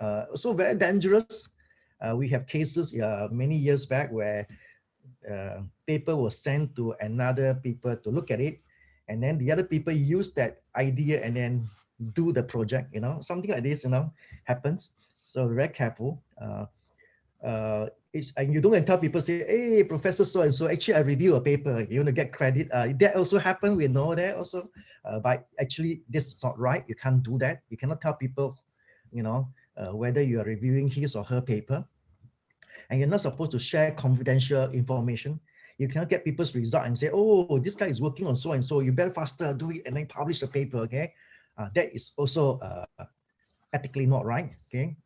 So also if you are reviewing your own student's paper, you have to say that this is my student's paper, former student, therefore I'm not going to actually review this. I used to do that. And my student get upset with me, I say, Prof. Lo, why you just don't want to just accept it and then just get it done? They say, usually I don't do that. I'll just say, this is my student's paper, so it's a conflict of interest, okay? Okay, so so we actually do a pre-screen and by the editorial team first. So, okay, what is the pre-screen here? It's say ethical standards is very important. Like plagiarism check, all these things also have to be done by a team. I think Prof. Tang actually have already mentioned a lot of things on the plagiarism sides and ethical sides. Okay, we don't want to overburden the reviewers or the systems. We want to get the best reviewers. Okay, if you don't get a reviewer, can't even understand the topic, and then you send to the guy don't even know what to do, but he or she want to review the paper. Okay, and you just overburden the person, and then afterward the feedback may not be as relevant. Okay, so we want to save time because speed also very important for publication. A lot of people don't want to wait for months. You don't want to submit a papers and then say, oh, you wait for like 3 months and it's still not out, and then another paper came out and say, oh my god, another journal, same thing came out. Okay, so you want to be fast, but also make sure that it's done properly. Okay. And the figure match with the journal scope, merits, significant. These are things that will be checked by the team at in the office. That they will be checking all these small nitty-gritty. Okay, so what they do is that they will first confirm all journal requirements, make sure that they are actually met. Okay, the length of the manuscript, as I mentioned earlier, is very important for every different journal, whether it's a communication, a full paper. Like chemical review can go up to like maybe 50, 60 pages. That's the very different thing. But if you're doing a communication, a lot of times it's 4 pages. Okay. So I'm writing a chemical review right now. So I have been delayed for almost a year already. Keep extending my submission date. Okay. So some cases the implement establish a data check procedure. We have a team in GOC. They are very strict with the checking of the data. The mass spec, the NMR, everything will be checked by the team first, okay? So actually it will not burden the editorial assistant editor. So we can focus a lot mainly on the feedback from the referees. So make sure that when you submit to ACS journal, all your data are done properly. Even we have cases where people try to cook out their own mass specs. They actually erase, pick in the NMR. They are all easily get caught right now with all this computer, technology right now, the advancement, okay? Okay, so basically it's the two stages of editorial review. So there are 2 editors that are involved. Editor-in-chief first review the article and see who are the associate editor that he think has the best expertise. And also maybe he got other aspect, like for example, maybe regional, maybe whether it also involve diversity right now is very important. So these are all the criteria that the editors will look at it, and then he will send to the associate editors. Okay. So when you see there are 3 basically decision to make: accept, transfer, and reject. When you see this reject count, sometimes your whole body got very weak again. So, oh my God, I need to redo again, resubmit to another journal. If it's the same ACS journal right now, I think they're trying to make sure the formats are very similar. Although GOC is quite different from JAX. Okay, once you get rejected by JAX, you cannot immediately go to GOC sometimes because they have different format. Okay, but I hope they can change it. Maybe later. Okay, so that the formats are similar.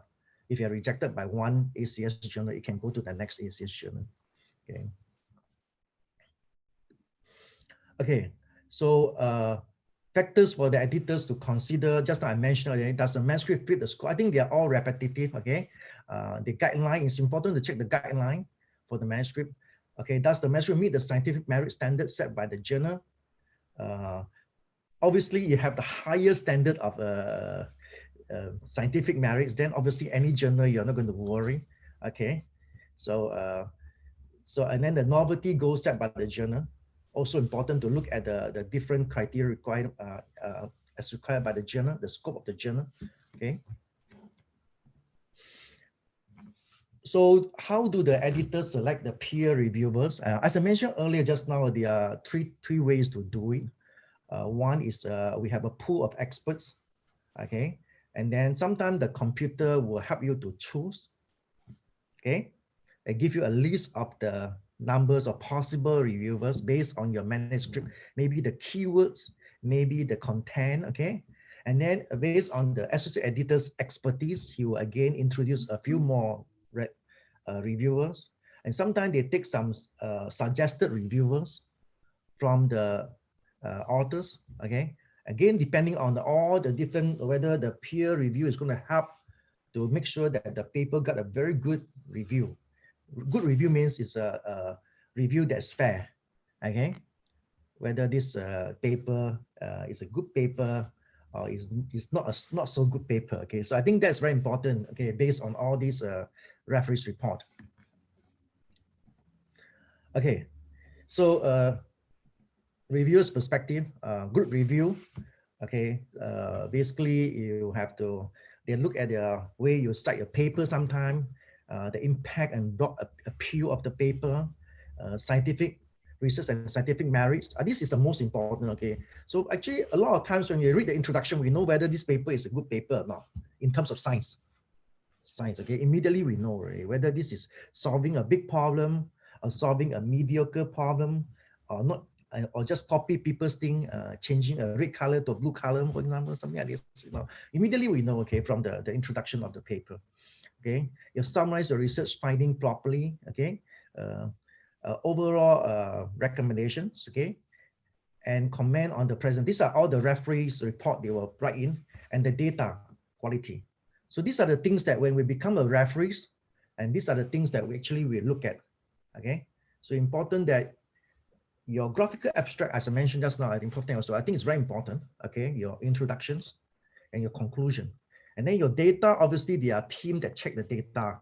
The associate editor, I think they will only, to me, okay, I'll just glance through, okay. A lot of time, the team, the data team actually will analyze it very carefully and they'll provide a report to the associate editor, okay. Okay. So it's very important for you, if you are chosen as a referee, to tell people whether it's a conflict of interest or whatever, or you see anything that is not right, or if you see that this paper has been published before, but you know the guy just maybe change it a little bit here and there and then resubmit, or maybe sometimes they submit to 2 journals simultaneously, and then you are referring 2 papers that is submitted by the same author. These are things that you need to tell the associate editor and say, oh, I've seen this paper submitted to the other journal, similar one, okay? Okay, so the author's perspective is a bit different, okay? So, so how do the editors make a decision? Okay, just like I mentioned again. So we actually read the manuscript very carefully, usually, okay? And it's very fast for me. If it's an organic journal, I can read very fast, okay? It's a paper, okay? Organic paper is very fast. You can read maybe in 5 minutes, we know roughly, okay? Then you analyze each review from the referee, okay? And then you determine whether you need to have additional work. That's basically, we say, minor or major revision required, okay? And then you make a decision whether the paper should be accepted or rejected or transferred, okay? So the associate editor has that power at the end and say, okay, look, this paper cannot be accepted, okay? Or should be resubmitted to another journal, okay? So you can see here, if you see accept, everybody will be happy, your students will be very happy. Revise, still not bad. In many cases for JOC, for example, we will accept the revised paper a lot of times if you do it properly. But some journal, even after you revise, they resubmit to another new referee, okay? Or can be challenging. I have actually seen that case for my paper. So my student thought that it will be accepted. But after making a lot of revision, a lot of work on revision, and then they submit to another new referee. And the referee came back and said, sorry, reject. Okay, so that can be very demanding. But I think in my office, usually we go back to the same referee. Okay, go back to the same referee and ask them whether this author has made the necessary revision. Okay. we are not that mean, okay, compared to some of the journals. Okay, so so after you receive the feedback, how do you respond to the decisions? Okay, some people say I am so down already. If you get rejected, it's very difficult to respond. Okay, some people say, okay, you can write to the editor-in-chief and say, I do not agree with the associate editor's decision. You can do that too. And then the editor-in-chief will actually look at the whole thing and see whether he want to make a decision or not, and say maybe find another 1 or 2 referees. Okay, but usually the editor-in-chief doesn't interfere that much, usually, okay, unless it's very, very critical. Okay, so you analyze the reviews and say, okay, if he's calling you to do revision, then I think the chance is very high for most of the journal. You should call your students to go through the data again. Maybe say, oh, you need to do more experiments on this thing to make it better, or your mechanism is not clear. You need to do more experiments. So you have to go back to the lab again to do more experiment. Okay, the top students, okay? So understand the feedback of each point. Ask yourself whether you need to do more additional work. If they call you to do more work, you have no choice, you have to do it. But some experiments are very difficult to do, okay? Okay, some of the referees give you, oh, some experiments so difficult to do. Then you just have to feedback to the associate editor, say, look, due to time constraint or due to budget constraint, whatever, we think that this data can be submitted to, can be included in the next paper. Okay, we will consider that case by case basis. Okay, and then you have to make sure that you respond in time. If you delay it, sometimes the paper become a new submission. New submission means what? You go through the same cycle again. That means you will go through another group of referees again, and that will delay your paper publications. Okay, and your student won't be happy. Okay, so make sure that you actually respond to all these referees' comments in time. Okay. Okay. Responding to editor and reviewer comments, be professional. Don't start into an argument. Okay, when you are young, usually we are very agitated. You start to scold and say, look, the referees are not fair, you know, they are biased, they look down on us, you know. I don't think you want to do that. Be very professional. Okay, use science to rebut. Okay, be respectful. It's true, some of the referees can be very mean, some of them very personal. Okay, I have seen a lot of these type of referees. Okay, when I started my career, I have so many personal type of referee report. But this is life. Okay, we go through all these things again. Okay, because if you are again, you know, if you're starting a new career, sometimes you step into somebody's territory. You know, it's true. When you are young, you step into people's territory. People have been producing a lot of fantastic work, a big professor, and you tell them, my work is better than yours. Okay, because of so to think, wow, that guy, some of them cannot take it. Okay, some professors can take it, some of them cannot take it. So by always respectful when you reply to their comments. Okay, respond to each comments properly, take it very seriously. Okay, if you disagree with the comment, explain why. Okay, don't try to actually cover it up. I think it's very difficult to cover. We always go through the detail of the comments properly, see whether you respond to all the comments or not. Okay. Okay. Common mistakes to avoid. Okay. Don't go for fast. Okay. You only actually answer to some of the reviewers. Then you skip some of the very difficult one. Don't need to skip. If you think that I cannot do it, just say you cannot do it. Okay. I think this experiment is too expensive, too difficult to do. It take a few more months to do it. You know, some experiments really are very tough to do. Okay, so you just say it out and say that, okay, it may not be relevant to this paper, maybe. Okay, you have to be very frank. Don't try to cover up, no, and try to skip the response. Okay. Okay, so common auto response to avoid. Okay, you don't say that, oh, he is not the expert in my area. You don't know, you don't know who they are. Actually, it's all confidential anyway. Okay, the reviewer is wrong, you know, I'm not going to explain.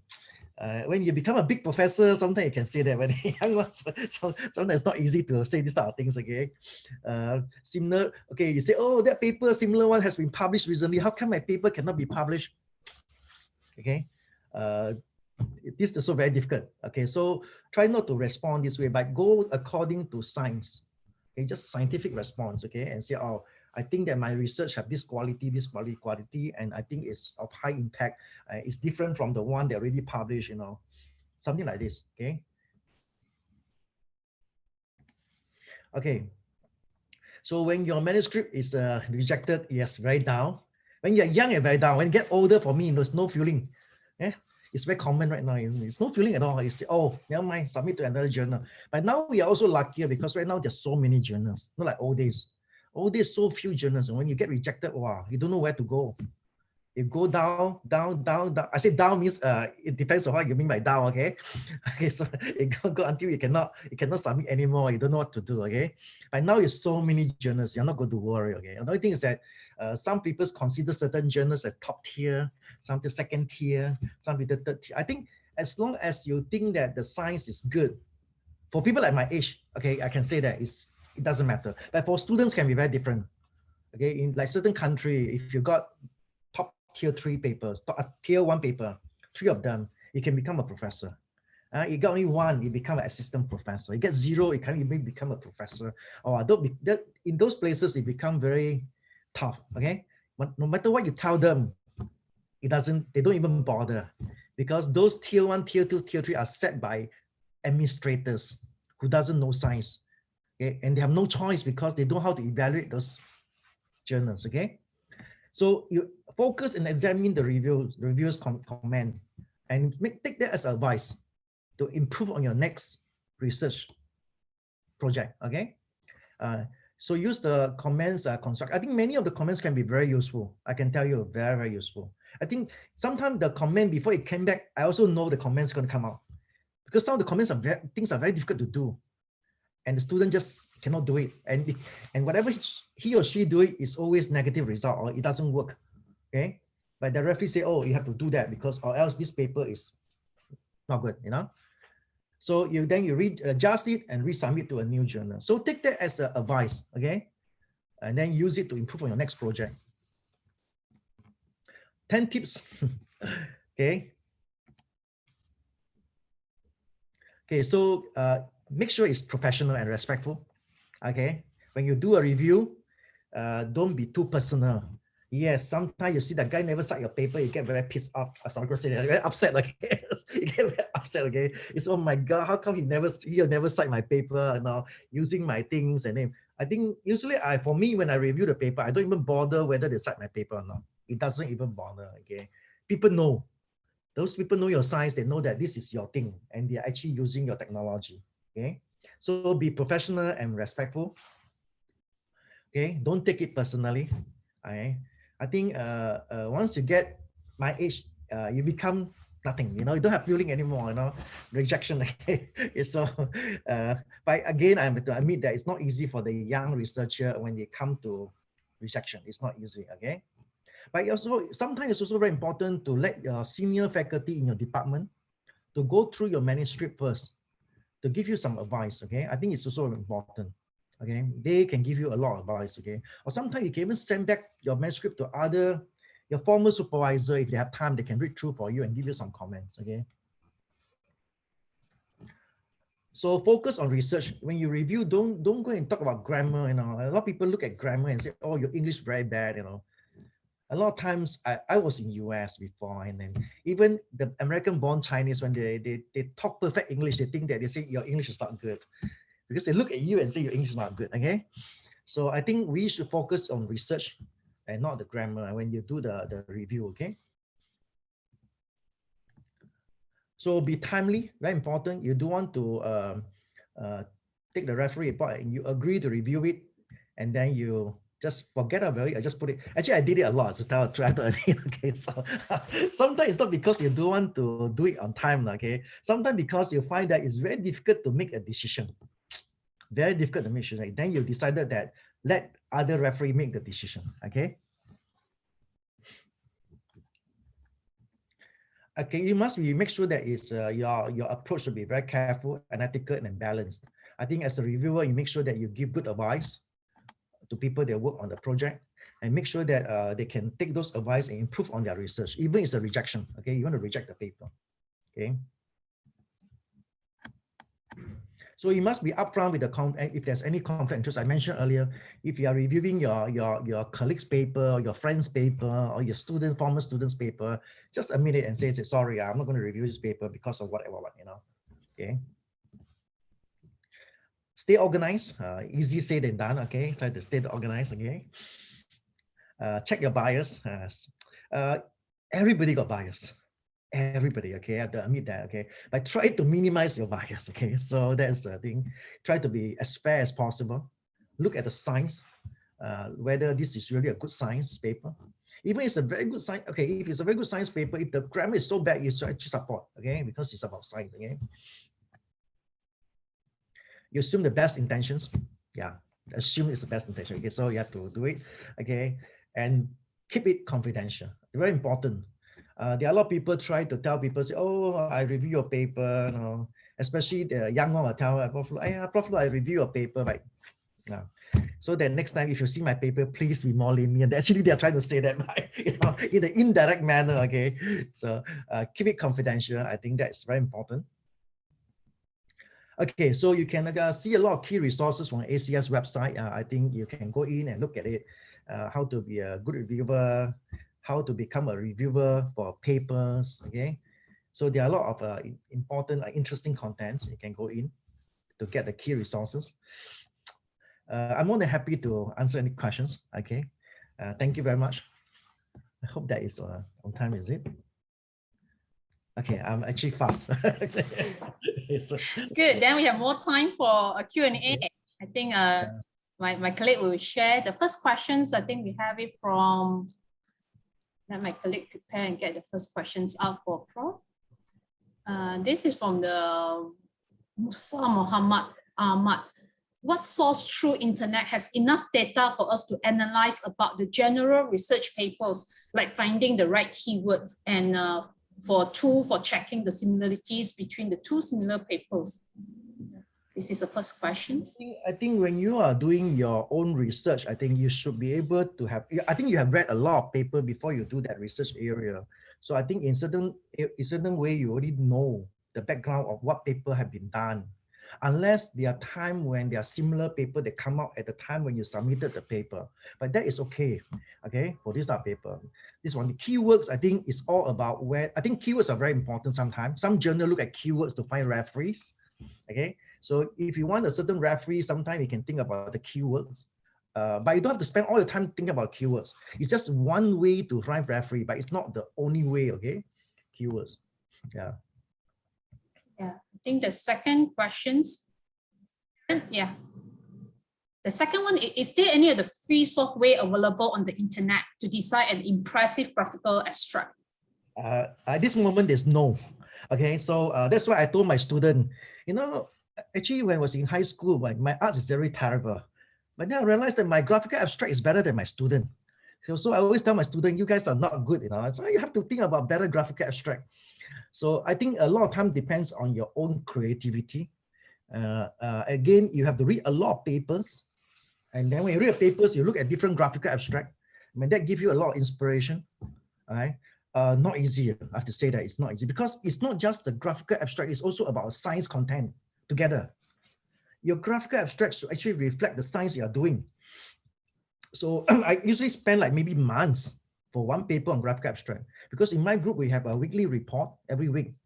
So when I write the paper, sometimes it's already 1 year thinking about the paper, okay?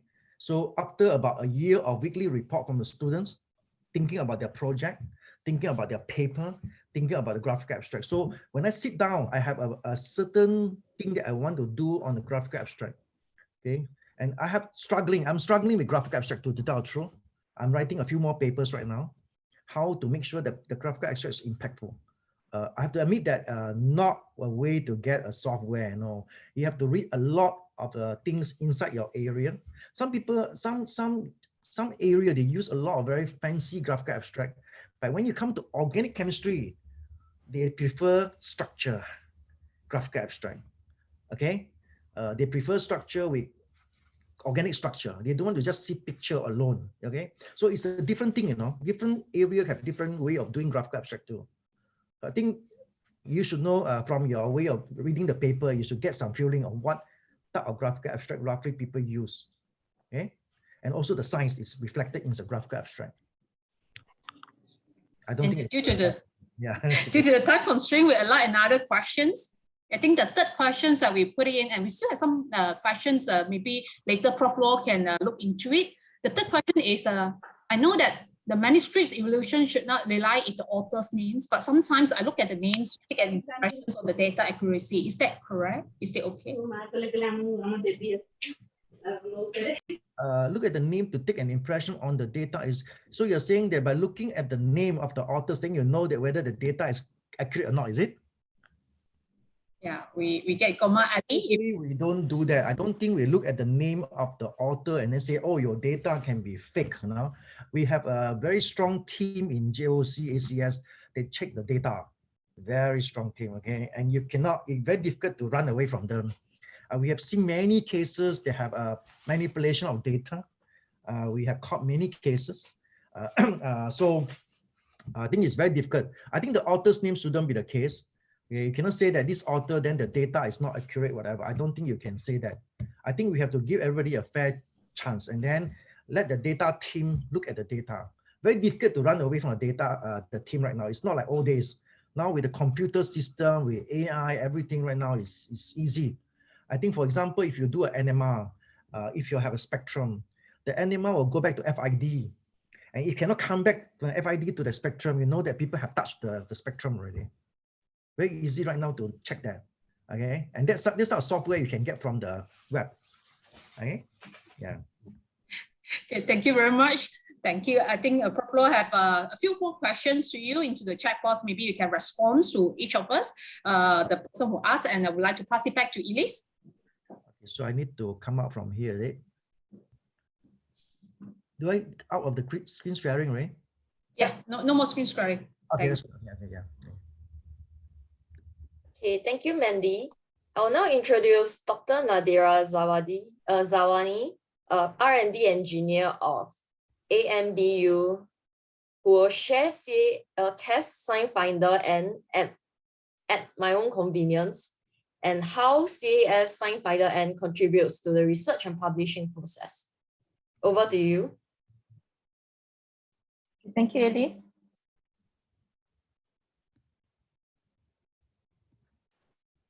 Hi, everyone. A very good morning and Assalamualaikum. Can you see my screen?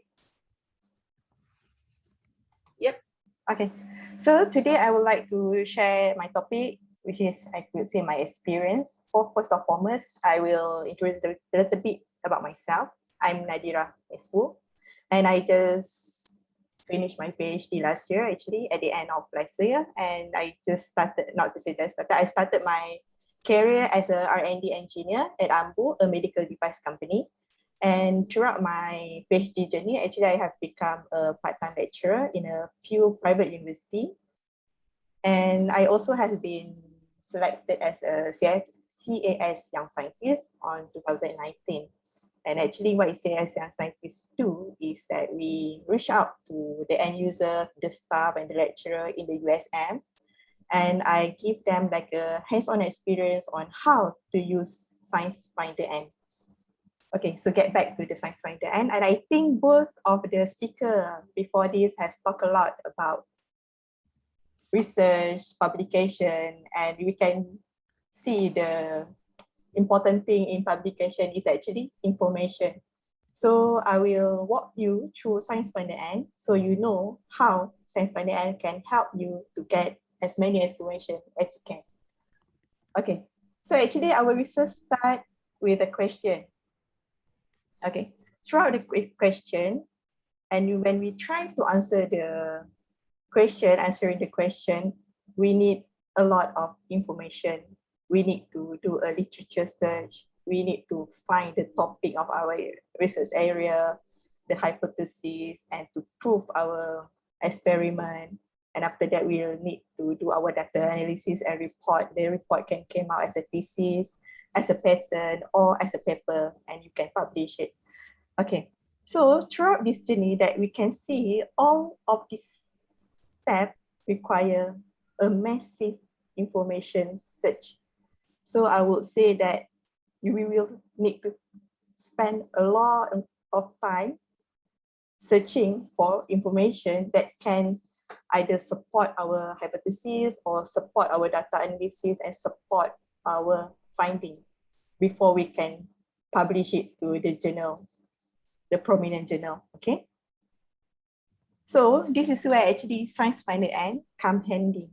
Okay, in this sharing, I will divide it into three, which is why I use SciFinder N and what is the unique features of SciFinder N and how we can use it, and a little bit of my know-how.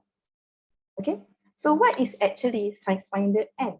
Okay, SciFinder N is a comprehensive chemical scientific database. So it's comprised a lot of journal in one place. I will say it's like a one-stop center that have a varieties of scientific discipline. What makes SciFinder N convenient to use? Okay, as an end user, I will share a little bit of my point of view as an end user experience of a SciFinder N. Okay, throughout my research. So this is the 5 features that I can say that make it convenient to use. It will provide you a summary, you have a multiple search option, a lot of filter, and it can support cross-reference, and also you have an auto search history. Don't worry, this point I will elaborate in my next slide on how to use it, okay? So actually, how do we use SciFinder and how we maximize the potential of the SciFinder is because there is no use if you've got a good database, but we don't know how to optimize it, okay? Because for your information, actually, I have been using SciFinder. SciFinder is like a little brother of a SciFinder N in my master's study. So during that time, it's limited. My knowledge is limited to just search the structure search. And if let's say the structure is, the exact structure is in the SciFinder database, so that's mean your structure has, your compound has been published before, so it's not new. So that's the limit of my knowledge on using SciFinder before. But when I been introduced to SciFinder N on 2019 and been taught on the know-how and how to optimize my usage of SciFinder N, so I can say that it actually works wonder in helping me during my publishing and also my research journey as a postgraduate student during that time. Okay, so this is actually the basic features of SciFinder N. It provides summary to journal articles and patents. I'm not sure if everyone is familiar with the interface of SciFinder N, but if you see it, it's something like this. This is actually the search interface. Okay, when we conduct a keyword search, okay, we will get this we call it the interface of our reference search. Okay, so from here actually we will get a list of paper, and also this is the type of filter behavior that we can use, and from here we can just click any for the title of our interest, and for that it will give you a glimpse of the journal.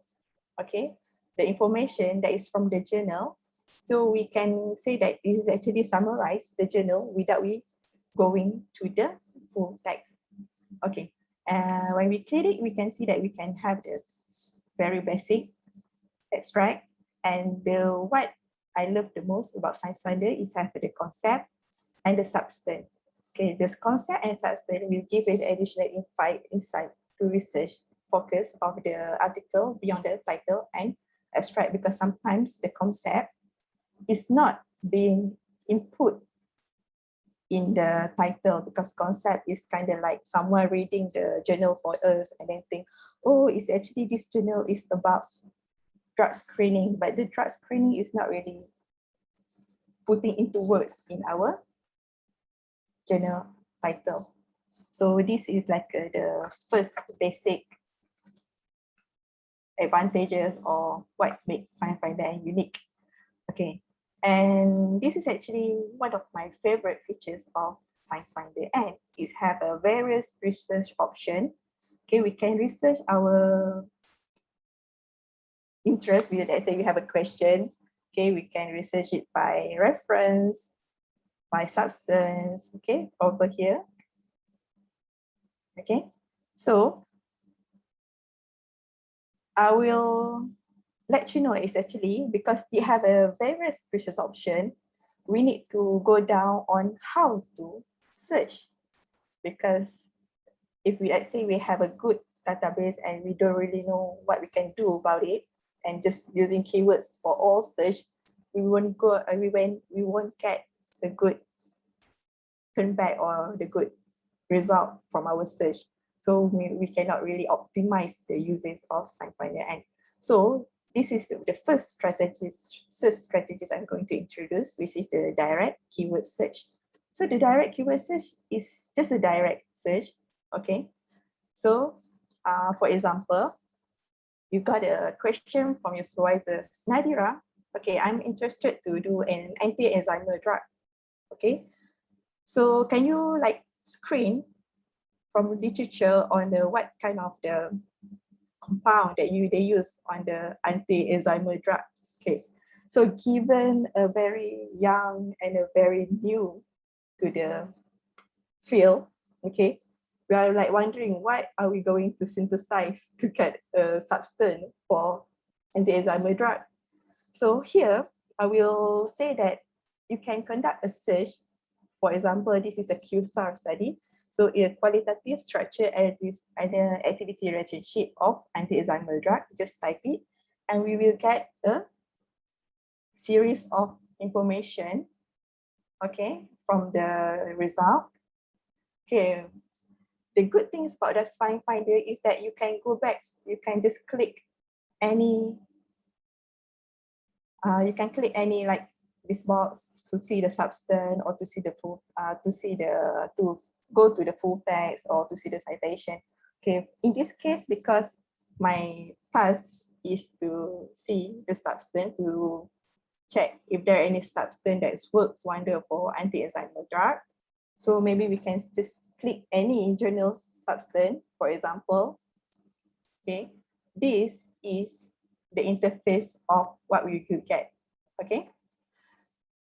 So you will get a series of substance and you start wonder, well, actually, what can I do with this? What can I do with this kind of structure that I get? Okay, here we can get information on the structure by clicking the structure. So when you click the structure, direct click on the structure over here, okay, it will pop up something like this. Okay, so here you can see the structure details, variation, get synthesize and create retrosensitive plan, and also the reference.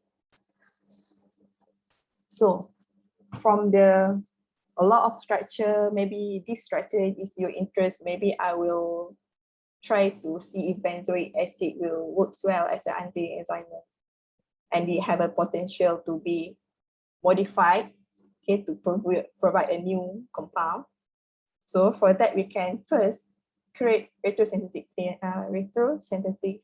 plan. Okay, this is actually it's like combine both reaction and also predicted reaction. Okay, but it's depend on the size of the compound that you want to synthesize. For example, this compound is quite small, so I think the retrosynthesis plan came out will be a little bit shorter. So the example of the retrosynthetic plan interface is something like this. Okay, so from here, we'll see that actually this is a direct one reaction only. Okay, but at the plus over here, you can see 14 is actually, that means that there is 14 evidence here. So there's 14 ways to synthesize this compound using these two study material. And if let's say your compound over here is more bulkier and more complex, the retrosensitive plan will be more complex to build and more long. And also if let's say it have a predicted result, Okay, there is a new link that will link to this final compound to see how to make the predicted result. Okay, the reaction to synthesize the compound, but a predicted synthesis method. Okay, so when we click the evidence, we can see we can get a view of the title of the research and also the proposed step and finds there, experimental procedure. For example, this is the research detail that we can obtain from the reaction method. Okay, and also from this plus over here. When we click over here, there is another interface that we need to click to get the reaction details. Okay, and actually how to fully utilize these reaction details? The good thing for me that I love about this is that the flow is very direct. I don't need to go to the exact journal to read it one by one, to extract it, because sometimes the process of extraction, the synthesis method, or maybe the characterial data can be quite hard. And for some people, sometimes the method to synthesis, they will put it in the back, or sometimes when we read it, we cannot find the exact, because in journal, sometimes there is a lot of reaction and there is a lot of compound that being synthesized to be published in the journal. So when we have like one substance of our interest, we need to do a few steps, maybe the direction, the reaction method, and the wordings, because the journal needs to be compact. So sometimes it can be tiresome to be expressed and quite hard. So by using this interface, it's like we have someone else reading for us the reaction method and everything, the journal, and that people, I call it as a CAS scientist, okay, because they are the one who is reading it. So they will like jot down everything, the reaction for us, and also they will put the synthesis method and they will extract the correct suggestion data for us. From here, we can have in a glimpse, we can get our information like how to synthesize this compound, what solvent are being used, the catalyst, and also what is the yield that get, and the product name, because sometimes it's quite hard to make a name for a long product, a compound. Yeah, for this, we can have like a general idea of how is this structure supposed to be named. Okay. Okay. And the next set of strategies will be structures and keywords. And this is actually to answer the third point of what, which is the filter that helps us to refine the search. Okay, we know that we can just directly conduct a search, keyword search, and we will got like 1,000 of paper coming out. And sometimes it's quite taking a long time to screen up all the papers. So what these features of SciFinder and that I love is because if let's say you've got a very large set of reference list from your keywords, it will refine it into this very, very small subset of your interest. So that means you will get your search according to maybe your interest topic and also the concept or the keywords that you want. Okay, so for example, here I will show you if let's say I have like a analytical friend who say, oh, we are looking about the polyaromatic hydrocarbon right now, the solution, the pollution of polyaromatic hydrocarbon or PAH in soil. So we want to search it both. Okay, we want to search the substance of the polyaromatic hydrocarbon, for example, is fluoroethene. Okay, and also the keywords of soil pollution. So in this case, we can combine both. Okay, so we can just draw the structure. The good things about SciFinder is that we can draw the structure. Okay, draw the structure. Or if let's say you think is it troublesome to draw the structure, Each known compound have their own CIS number and their own SMART. So you can just like paste the number over here and the structure will come out. Okay, so after that, we will change the reference to soil pollution and we can conduct our search. Okay, the first subset we will get like for this example, like 2,500 research data, journal or article. Okay, so we want to refine our search to reduce, to make it like a subset. And for example, we want to reduce it as a substance role because we know that the PAR is actually as analyzed in this study. We want to study the presence of PAR in soil. Okay, so we go to the substance role. So this is the filter. And this is the one of type of filter, which is the substance role. And we can view all. So that's means we can check what is the filter that have for this set of reference result from SciFinder. So we can refine our search. For example, from 2,558, if let's say we want to make it specific as a fluoroethane as an analyte, we only have like 235 paper to read. It's like about 1 to 10 ratio. So maybe that's the time for like from 1 hour to 10 minutes of screening. So we can just like filter by a substance and click analyze over here. And concept.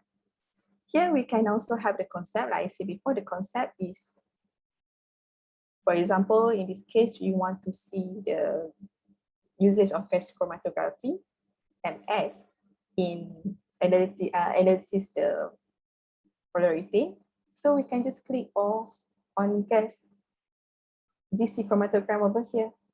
Okay, for that, we will get another research and we can see that from 200 of the analyte fluoroethane, we will just need to read like 35 paper that related to GCMS.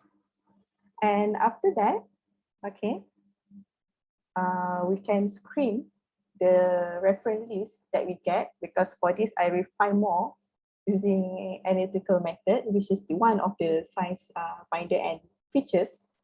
Okay, that I will explain afterwards. Okay, so we will get just like 8 pieces of paper. Okay, so when after that we can click to the title to get more details on the paper.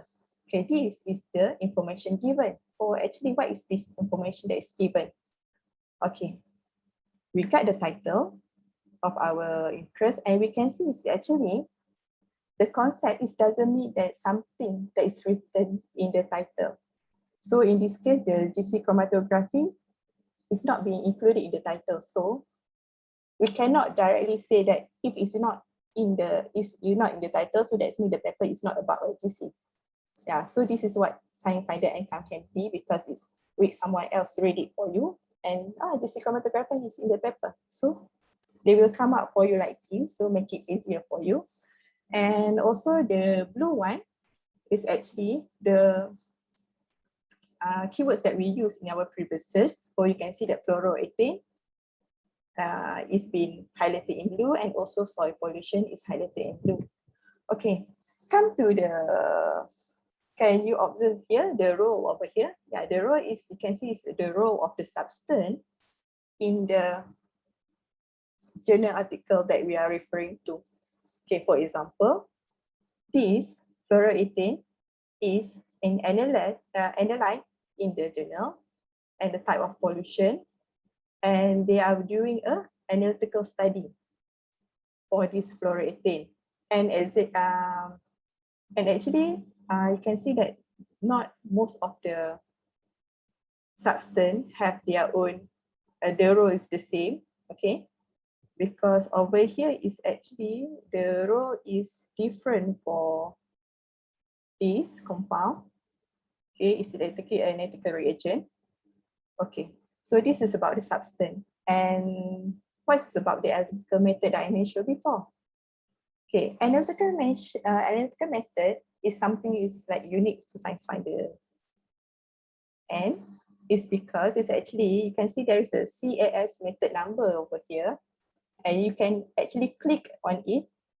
Okay, when you click it on it, you will get like details on the analysis part of this paper. For example, what kind of the column they are using, what kind of the solvent, the flow rate of the solvent that they use, and yeah, all the things about the analytical method is being put it in this series of analytical method numbers. So we just click this number, and you will direct it to the analytical method. Just like what you saw for the synthesis, but there is for synthesis and this is for analytical method. So like I said before, everything, the important data can be extracted directly without going back to the full paper. It's like all the information you needed, you can just click it in SciFinder, and if let's say the data is included, yeah, you are lucky enough to have all the information on your hand. So this is one of the example of the role. For example, when a natural product chemist, okay, want to say that for my cases, because I do a little bit of natural product in my study, okay, so you are in the literature review phase of your study, so you need to like list out what kind of the substance has been extracted from the compound, from the plant. And it's quite tedious to like extract it out by reading one of paper, redraw it, yeah, because it took too much time. So this is something that I would say like my cheat trick, because for the substance, actually, you can just like click it, the pop-up, and you can save the substance, or you can save it even as a PDF. So from there, you can have the list of your literature on actually, for example, here, for the natural product occurrence, what is the substance being extracted by the, I think this is tongkat ali, yeah? And this is actually being extracted extracted from the tongkat ali. So it will state here is a natural product occurrence. For example, if let's say the organic synthesis chemist, they can see that actually this is the compound, the role we stated as a synthetic compound. Yeah. So I think this is actually the information that you need to know and you need to observe to like make the best use of the tools that you have to reduce your time searching. Okay. For the fourth features is actually the citation and the citation maps. Okay. For my cases, I love to do a cross-reference.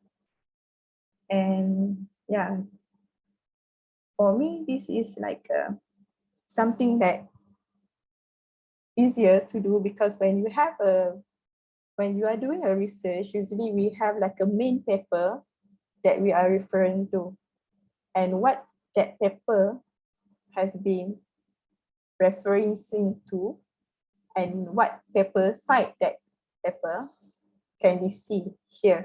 Okay, I will get back to the citation map after this. Okay, but first I will say that if let's say you want to cite this paper, okay, you can just click it over here.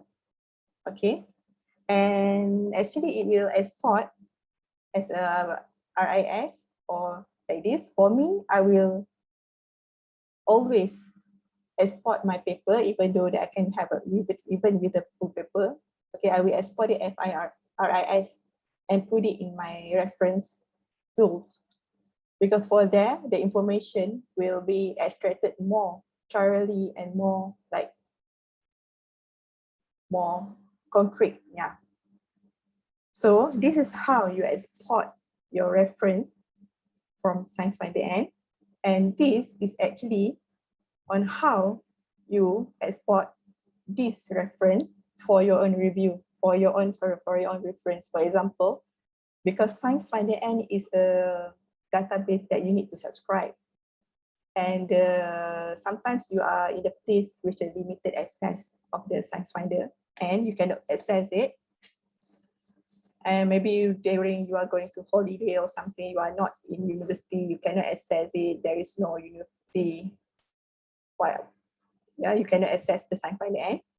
So you can actually export it as a PDF to got all the information from the SciFinder N, okay, formulated into a one PDF paper. So example, this paper, you will save it as a PDF and you got this information on hand so you can read it offline. Okay, I will get back to you. Okay, now we get back to the citation maps. Like I say, I love to do cross-reference. And the main, for example, this is my main paper that I have been referenced to. And from that main, yes? I think we have to speed up this a little bit. Okay, sure. It's almost finished already. Okay. Okay. So, sorry. Yeah. So, from here you can see that this is actually the paper cited by this paper, and this is the paper citing from this from your main paper. So you can like do your cross-reference more easily. And actually this is the last. Okay. So it have an auto save search history, search, okay, save search and alert. So actually when you are conducting a search in SciFinder N, all the search you conduct will be automatically searched. So you can just rerun the search. It will rerun everything, including the filter you use, and also, yeah, including all the filter you use. So you can rerun it back when you want it to. And also the search history, if you say, let's say you want to view the search history, okay, you can get back to the date of your search and just click any date of your interest to see. If let's say you want to reconduct the search on that particular date. So you can retrieve back your information. And this is actually how you save your search. Okay, you can save it, and also you can combine the save. And this is like what I say, you can rerun the search and using the filter that you have been run before without need to conduct the search all over again. Okay, so the conclusion that I can make is that with SciFinder N, you can spend like less time on searching, and you can spend more of your time reading and reviewing. And let's say in the future you want more details training on SciFinder, you can find the Pamela or Bertha. And do you have any question? Thank you. Due to the time limit, okay, we allowed 2 questions. Very briefly, we say the first question is, I'm already halfway from my PhD studies. Is SciFinder N still useful or relevant for me? So this is one of the questions. Yes, I think even though that you are in the middle of your study, yeah, you can still use SciFinder N, and you can just like any other search tool, you can just like rerun your search and still use it on the best way you can. Yeah. And the second question is, how do I get access to SciFinder N? Okay, for this one, if let's say you are interested in SciFinder N, you can actually tell your supervisor, or you are the lecturer itself, you can contact your librarian and to see if they have the access to SciFinder, or they can contact to the CAS on their behalf, or you can directly chat with Bertha and Pamela in the chat to say that you are interested. Okay, so they will reach out to you. Thank you very much, Dr. Nadira Nasu. Okay. Now I would like to pass it to Elise. We're going to have the Uitm Library, our collaborations with Uitm Library. So Elise, your turn. Now I'll welcome you at Uitm Library to share more about the library resources. Thank you.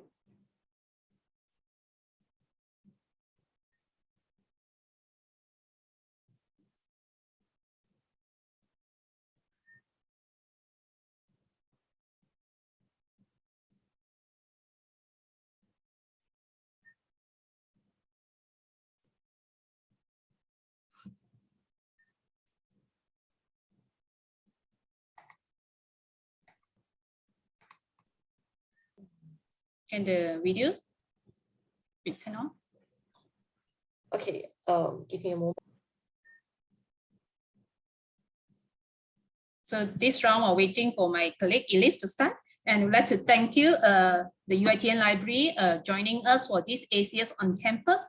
And this year, we only do it on the virtual session. Hopefully next year, we have the on-site sessions when the pandemic is more settled.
And that wraps up our program for today.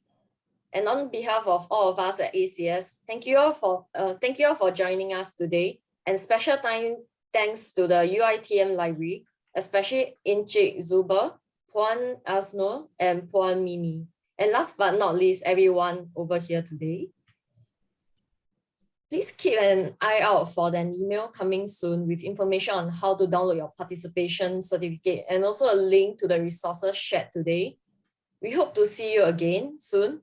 Until then, stay safe. Thank you.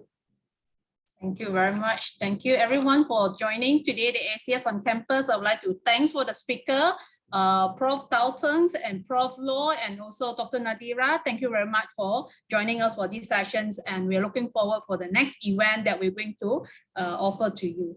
Thank you very much. Have a good day. Bye-bye. Thank you very much.